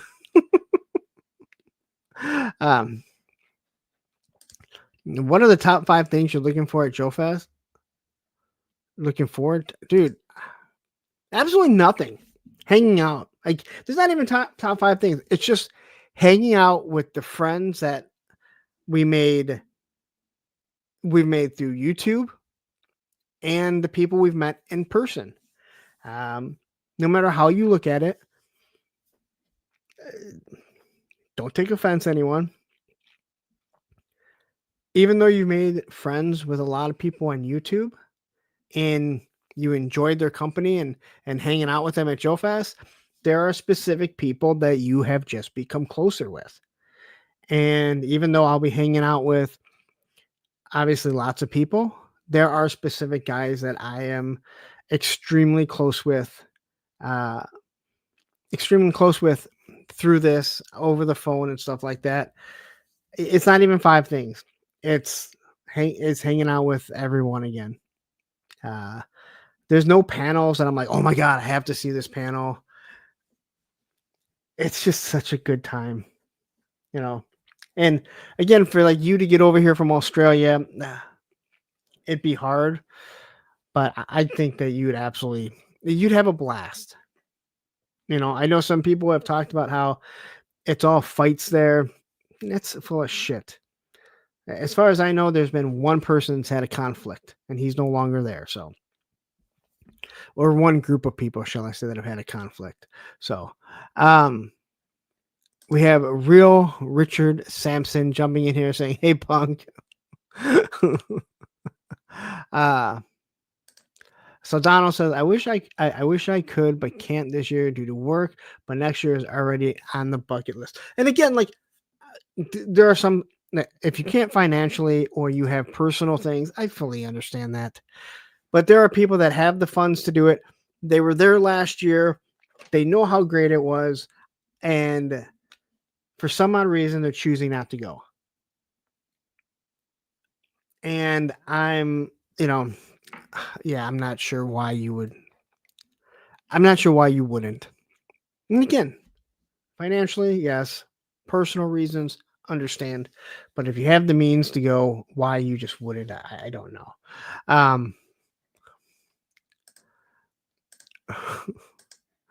Real Richard Sampson says, I had to change my name. Someone took my profile pic and name recently. Shake my head. Wow. And Tony, oh no, Tony's not here. Here he is. Joe, it's always in Augusta. Yeah, it doesn't rotate. It's always in Augusta. I have no plans as of now. it is on my bucket list to go. My daughter right now is living in San Diego, so I would just crash on her couch. She works at the Chuck Jones Gallery, who created Looney Tunes. So they actually have a event outside of San Diego Comic-Con. But trying to justify financially that and Joe Fest and the time off for work, and I've already committed to going to AR in November. So yeah, it's gonna be a little different. Well, Tony, you know I'm gonna keep pushing for you to go. Yeah, you know I'm gonna keep pushing for you to go. So, because you are going to regret it, and I know you are. You're gonna look and go, damn it, why didn't I go? So that couch is free. All right. That couch is free for you. You know that. So anyway, let's talk about the topic before Ed starts going, see, you did not get into the topic. And I want to talk about the stress that people have over pre-orders. Now, quickly, you're going to looking at the poll, and we have 30% of people say yes, they stress out. 30% say kind of, and the other 40% say no, because I haven't paid for it yet. So I don't know. I don't understand what the stress is when it comes to pre-ordering, because you're not charged for it. Now, if you are into collecting, you should know that you put specific money aside for it. The other thing is you can always cancel it from BBTS, from Entertainment Earth, from Hasbro Pulse, from Amazon. All that stuff can be canceled. Now, if you're one of those people that says, right now I have the money, I don't know if I will later, well, then go to Nerdzoic or go to Hella Dope Toys and pre-order it from there. You'll pay for it up front, then the money is gone, and then you figure out how to deal with everything else. And then when it shows up, it magically it's like getting free stuff because you've already paid for it. But the fact that people continue to stress over having pre-orders, and I listen to G.I. Joe, or I read in the G.I. Joe communities and the Facebook, I'm just done with this, it's taking the fun out of it. Well, once again, you can still buy toys. But if you're only collecting G.I. Joe, that's really on you. But if that's all you like, that's fine. But the majority of us have other things coming in. And I don't stress over one pre-order, because if I decide I don't want it, or if I can't pay for it, you just got to go in and cancel it. Now, if you decide not to cancel it, or you say you forgot, well, get yourself a little book and write everything down. But when we listen to people whine and cry about it, and I'm sorry, it seems like there's a lot of people that are stressed out over it, I don't really get it.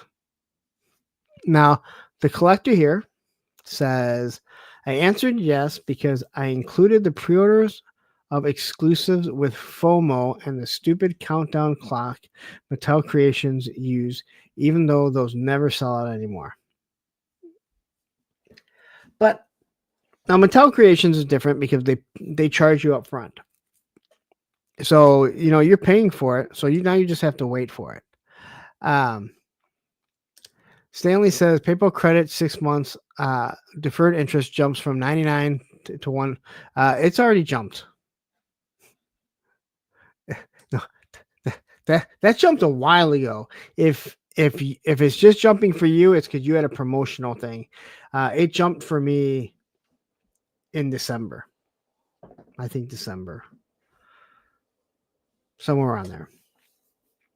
And that makes it harder because it was easier if you had an $80 figure, or you spent $80 to find something that's $25. If you order $80 and then you have to figure out another $70, Not that easy. Now TD here is saying, I just hate waiting. But that's not stressful. That's just being aggravated. That's aggravation. All right. That's aggravation of having to wait for it. So 3-star says, or your perfectly valid card getting rejected and missing it when you were on time to get it. Now that has nothing to do with really pre-orders, right? That has to do with your credit card. I'm sorry. You keep having it happen to you. I gotta start saying, maybe it's not everyone else.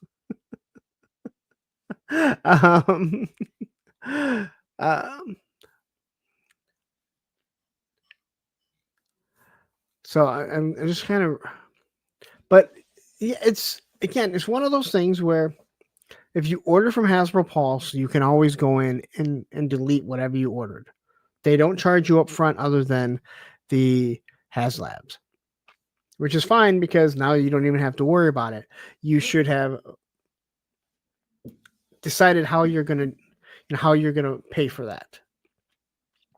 Now, I will give you, if you said I'm stressed out every time I try and cancel something in Hasbro Pulse because it is a clusterfuck to find anything in there, I will give you that.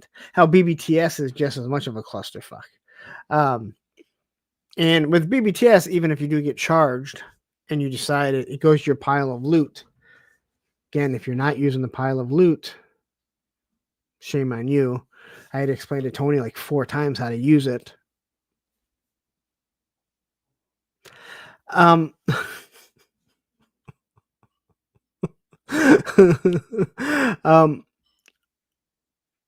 If you cancel it after you order, after it charges you, it just sits there as credit, so you don't have to worry about it, right? You're taken care of. Yeah, Tony doesn't understand pile of loot.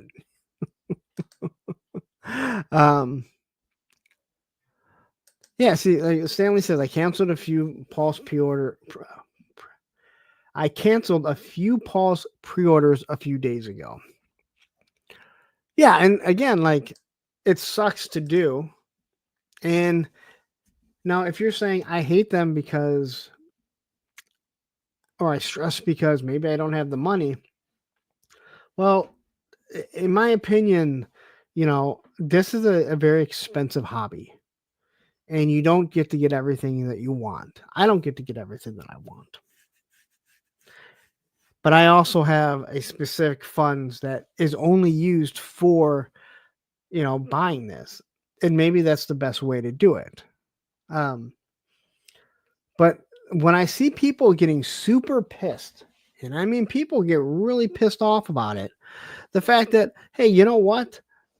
I'm sick and tired of these pre-orders. It's ruining this for the hobby. Well, do you really think that they wouldn't have more of the figures available if they could? There is a process to everything. And there are figures being made that are in front of them. And yeah, so Donna says, yeah, Pile of Loot is one of the best things from BB. It is. It's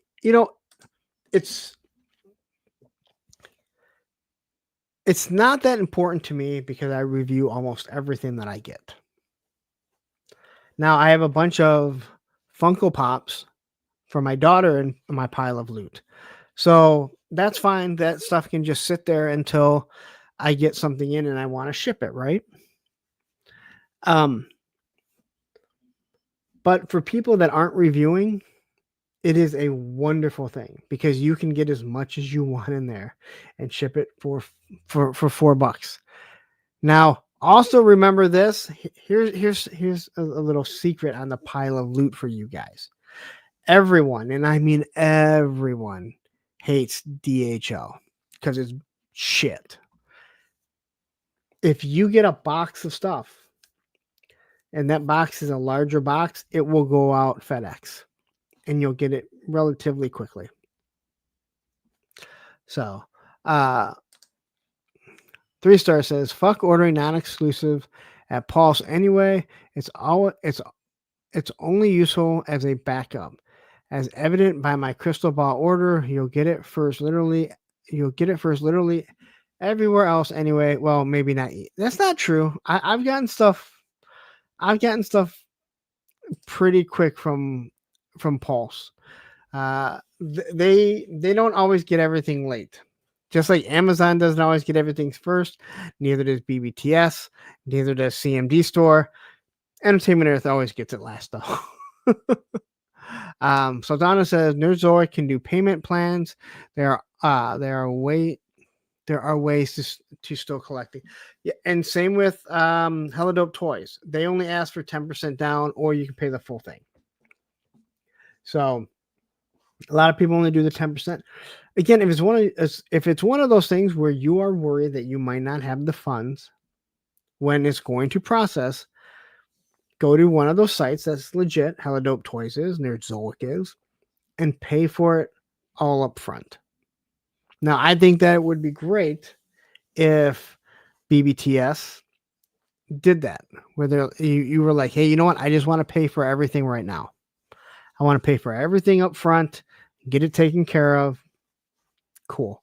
That works for a lot of people. I've heard a lot of people say that they like paying, like they buy Mezco and they just pay Mezco, then they don't have to worry about it. So by the time it comes, it feels like a brand new, like they didn't pay for it. Which in actuality, they did a long time ago.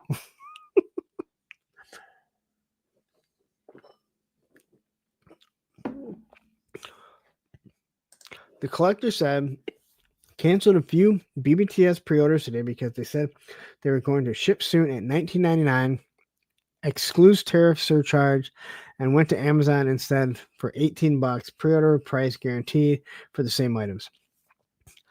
That's another thing that if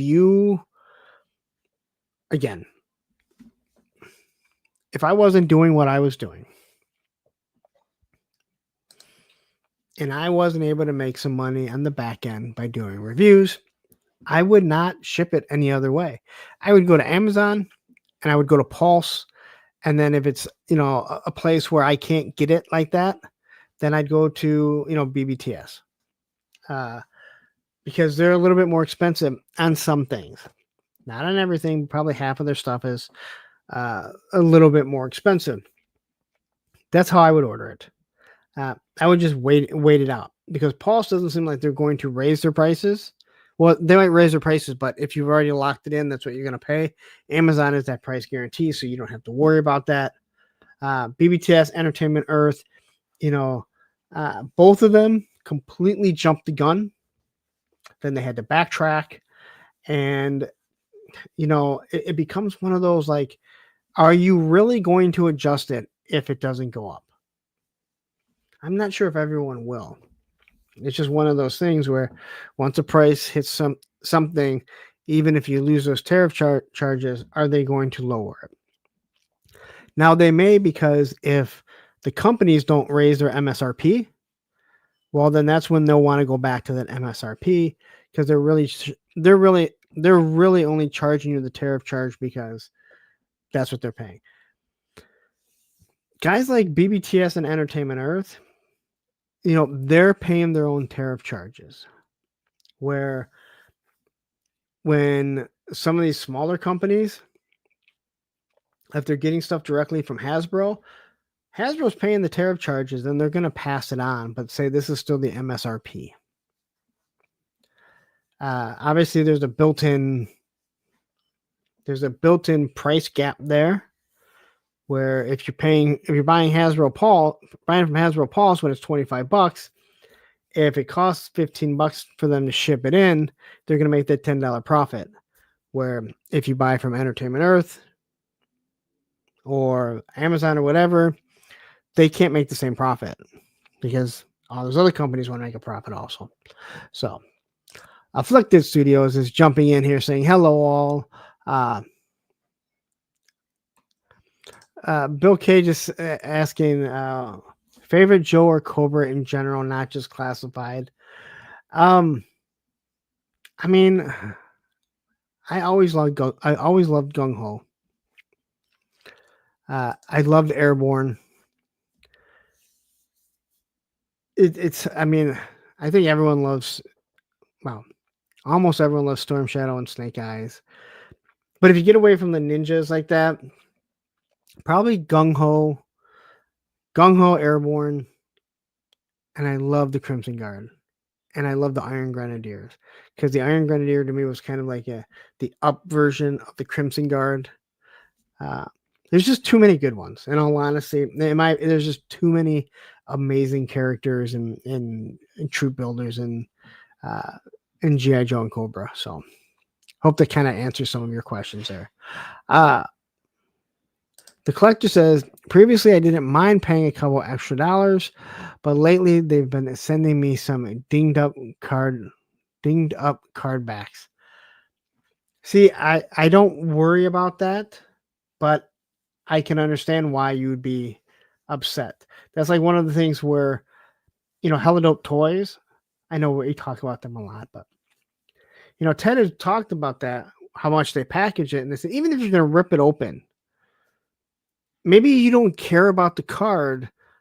The point is, it's your choice not to care about the card. So when you get the figure in, it should be in the best condition possible.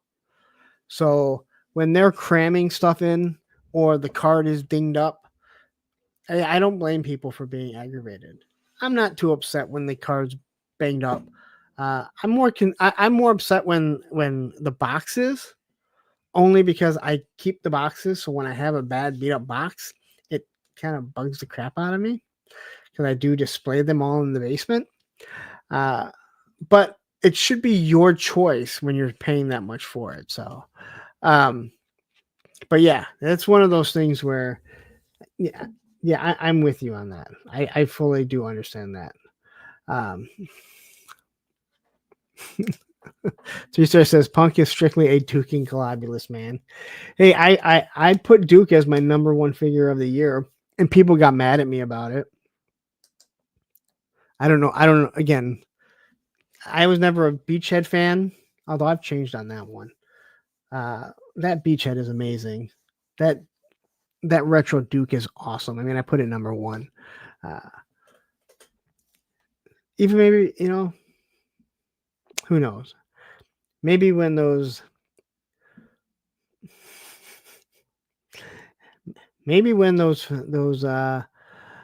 Cobra Law figures finally make it, I will actually like them.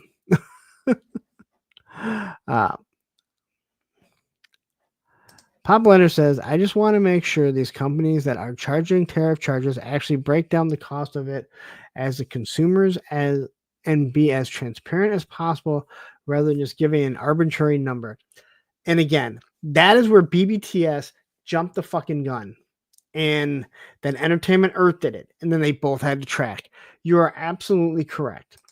They jumped the gun saying that they're going to do this and this. Like, it was like, whoa, wait a minute. You're just throwing out an arbitrary number. Like you said, you had no idea what it was going to be. And I'm sorry. I do think that if you pre-order something, then you should be locked into that rate. You've chosen, you've chosen that. That's what you've hit. So I don't think that you should get. I don't think they should raise it unless they can't cover the cost. Then that becomes something completely different, right? So, Legend Series Tony jumping in here saying, hello friends, great to see you, Tony. I love having you around here. Really such a good guy. If you're not checked out Legend Series, go check him out. He does he can do a solo stream for like 3 or 4 hours, and he's way more chill than I am, and he doesn't seem to stress when things don't go right. You never think that'd be me, but it bothers me. Like the beginning of the show when things weren't working. Afflicted Studio says if the companies broke down the charges, then they can't sneak in the overall inflation price. Yeah, I'm kind of with you. See, my fear, and I think this is exactly what Pop is saying here, is when they start using these tariffs. See, I've always said that The only way a classified figure is ever going to go down in price, the only way a Marvel Legend is ever going to go down in price is if they kill the line and come back and call it something else. Valaverse is the only company that I know of that, at least that I can think of, that lowered his prices without changing the line, without changing things up. And I commend him for that because no one else is willing to do it. Now, I think that with all the stuff that's going on, he'll probably eventually have to raise his prices. But who the hell knows if he'll even have any new figures out before, who knows if he'll ever have any new figures out before there's the tariffs change, right? I think most people believe that the tariffs will eventually maybe not go away, but come down to a reasonable price. Or a reasonable rate. I guess not price, reasonable rate. But once people raise it, if they don't, that's the whole thing. If they hide it in the actual price, well, you know what? We're going to raise our classified to $26.99. That's MSRP, $24.99, right, to $26.99. Well, if you raise it without showing that there's hey, this is the reason why it's $1 more because of these tariff charges, they're never going to bring it down again. Because when the tariffs go away, now it's set at that price. They're not going to bring down the MSRP. And I think that's what you're trying to say. And again, I think it's just bullshit. And again, I have no problem with them raising it because you can't expect them to absorb all the prices.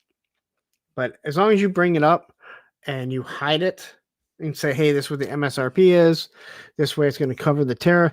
Well, then again, if that goes away, they're not going to lower it if the tariffs are, wiped out or whatever.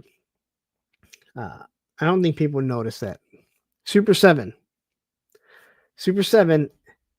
has said they're going to raise it 8%. It's never going back down.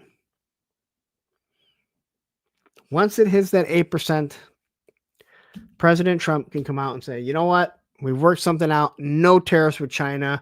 Don't have to worry about it. Super 7 is not going to lower their fucking prices. All right? Nor will anyone else that goes ahead and raises the MSRP. That's the biggest thing. So, Marvel Legends says the owner of Mythic Legions mentioned the dragon costs are locked with the size of the boxes and the time till delivery being 2 years. I think that may be a costly mistake. Here's what I have to say on that. You cannot ask somebody to spend $550 on a dragon, $150 on accessories, lock in that your shipping is going to be close to $100 to $150. Ask them for the money up front, and then be like, "Oh yeah, by the way, we might have to charge you more." Sometimes you have to eat the cost. You're not talking about a $20 figure. You're talking about $1,000 for a lot of people. For a toy that they're not going to see for over a year, 2 years. So to me, that's one of those things that you have to just eat the cost. And it doesn't matter what it is. So you can say costly mistake. I believe it's what you have to do. Because if you try to do that and say, well, we might have to raise it, people are going to be like, I need to be able to cancel it then.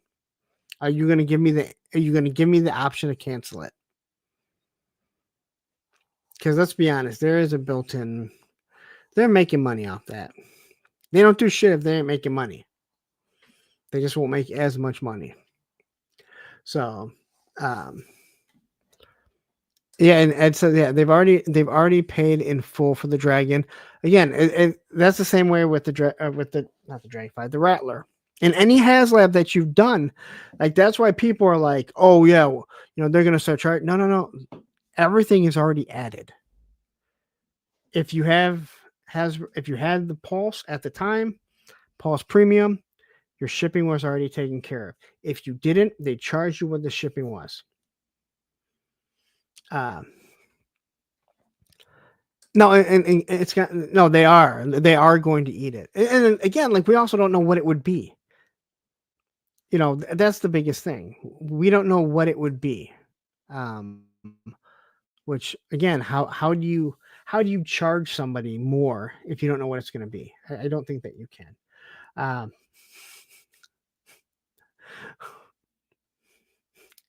Johnny Reno, I'm not reading that. But everyone can go read what Johnny Reno had to say.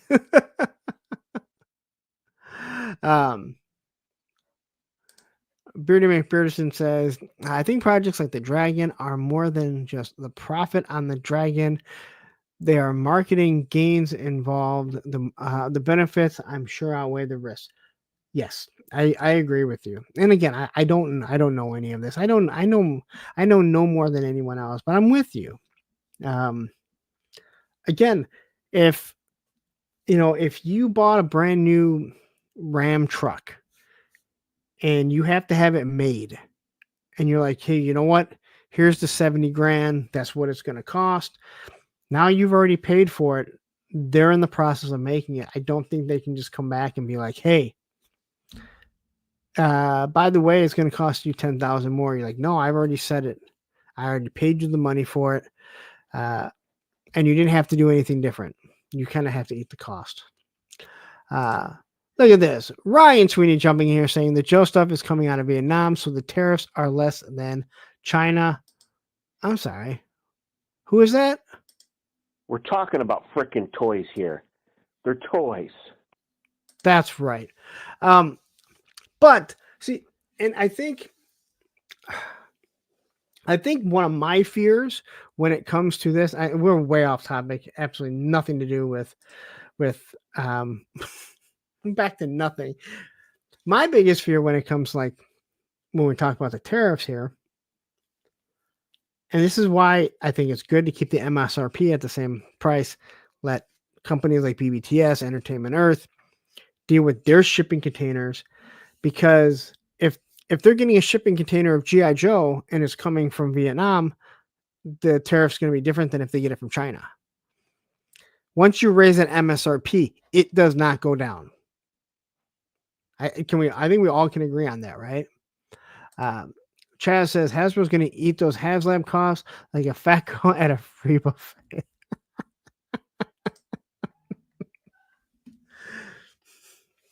Chaz has probably had that one locked and loaded.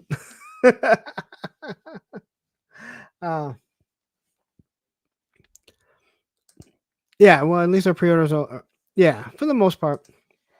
And again, my whole thing, like I said, when it comes to the stress of pre-orders, this idea I can't say that it's come before the tariffs, but my gripe of listening to people complain about the pre-orders happened well before President Trump was in office. All right. So it has nothing to do with the tariffs. It's the whining and the crying of people that it's like, and this is why I say a lot of the Joe collectors are just that, Joe collectors. They're not toy collectors. It's like they don't understand how things actually work. And again, while I'm waiting for my G.I. Joe stuff, you guys have seen, I bought the Terminator. I get Mythic Legion stuff, right? I pick up other stuff because I enjoy actually collecting. I mean, hell, even right back here, you can see what we got. A Rogue there. We got some Street Fighter figures. We got our little boxes. I got some teeth. All right, not everyone has teeth. The NECA display. I mean, and again, if you can see, there's a lot of stuff back here. It's not G.I. Joe. So, a lot of us fully understand this. Just other people, they don't. And man, I have to bite my tongue because it's like I'm trying to grow a channel. And if I'm biting off people's heads in every Facebook group, yeah, it's not going to go. Not going to go well for our channel. So, are we predicting a Joe HasLab in June? Now, I'm not predicting anything anymore.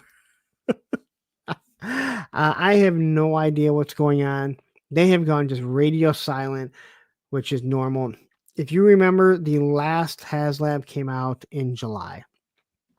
Now, that got pushed back because of the Star Wars HasLab.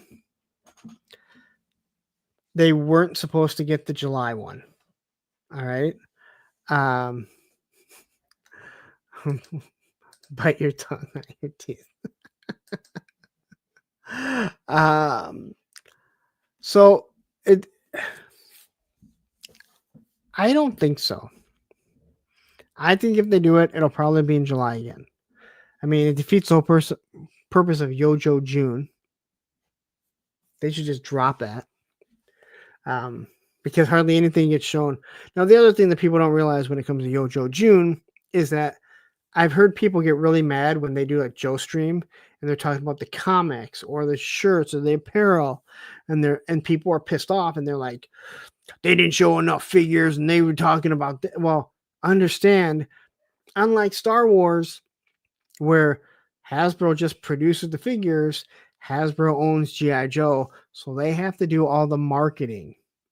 There's a reason why when they do those streams and they showcase the comics or the game the board game they're trying to do or whatever, they do that because they control the marketing of their own property. Unlike Star Wars, who they control Hasbro will control the marketing of the figures they're doing, not everything else. Beardy McBearderson says, I am 100% a Joe and Black Series collector and Valaverse, not a toy collector, but the boy because I can't afford being a full-on toy collector. And no, and that's fine. And again, I don't even care. I don't care if someone's only a Joe collector. It's just, if you are, you have to understand that you have to. That's my son. If anyone heard the little girl scream sound, that's my son. If you're a Joe collector, you have to understand that you're in a toy community, not a G.I. Joe community. So you have to understand how the shipment of toys go, how pre-orders work. Hasbro is not producing one line. Valaverse produces one line. Don't give me any bullshit about that stupid dragon thing, okay? That was a mistake on his part. You look at no, it was not a bobcat. It sounded like a little girl screaming. But you look at like Four Horsemen, right? Four Horsemen produces 3 different lines: Mythic Legions, Cosmic Legions, and Figure Obscura. They do a couple one-offs, but they're producing all of that stuff, and it's their own product. Where, the G.I. Joe, it's all mixed up in the whole Hasbro property. And again, just understand how the toys work, man. That's all that I ask when I keep reading the stuff. And when people bitch about the Hasbro Pulse Premium isn't worth it. Well, if you collect more than just G.I. Joe, it is worth it. Now, if you only collect G.I. Joe, it's worth it because they have so many exclusives that you don't have to pay for shipping. Talib 1980 collects is here. Did I say, is it Talib? I think I'm calling Talib. Talib. I heard someone else say that on another channel. I don't remember where.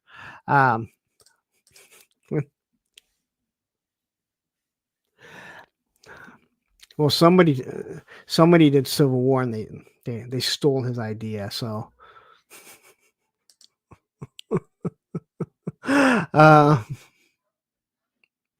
and you know what?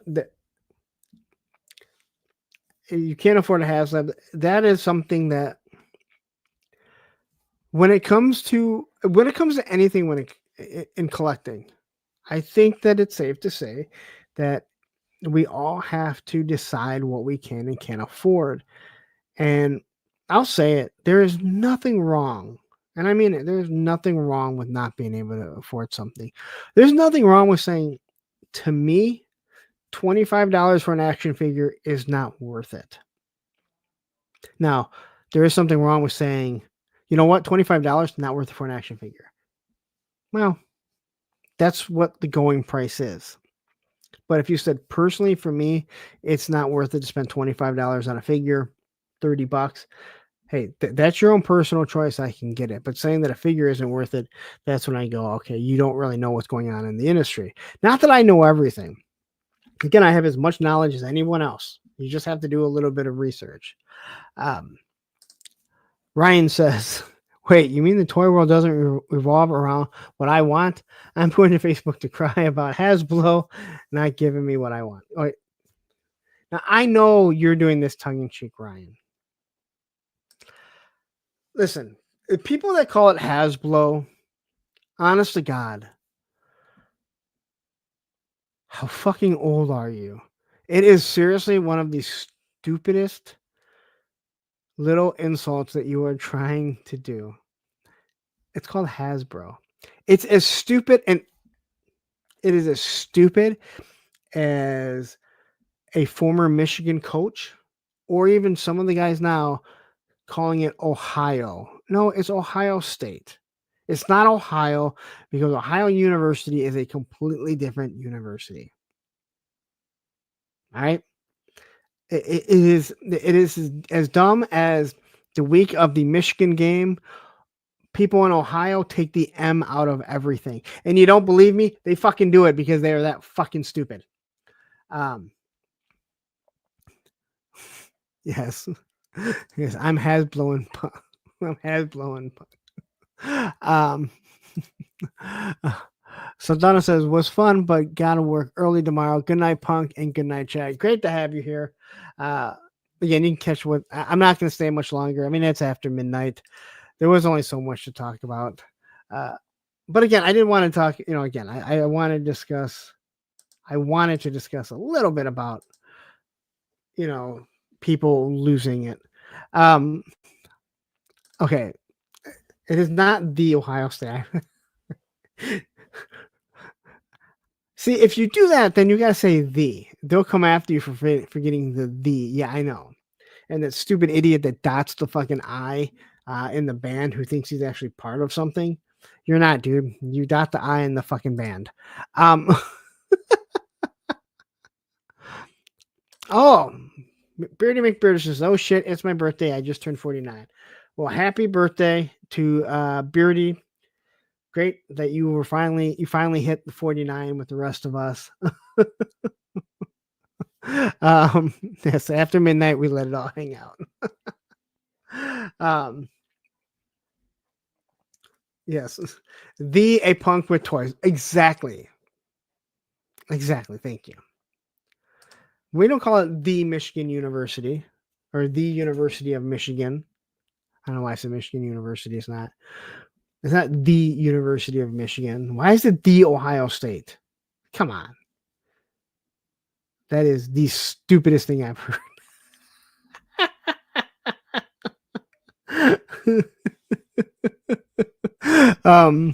But anyway, I think that's about it. I don't have much more to say. I think I had to stretch this out, and we got into things I didn't really want to talk about. But again, going back to the tariff thing, I'm not going to get into that because there's too many people that cannot. They can't separate what people vote for, and that's why I said I won't talk about it. We can talk about why, when custom companies like Super 7 are talking about it, or how it would affect the MSRP. I mean, that's all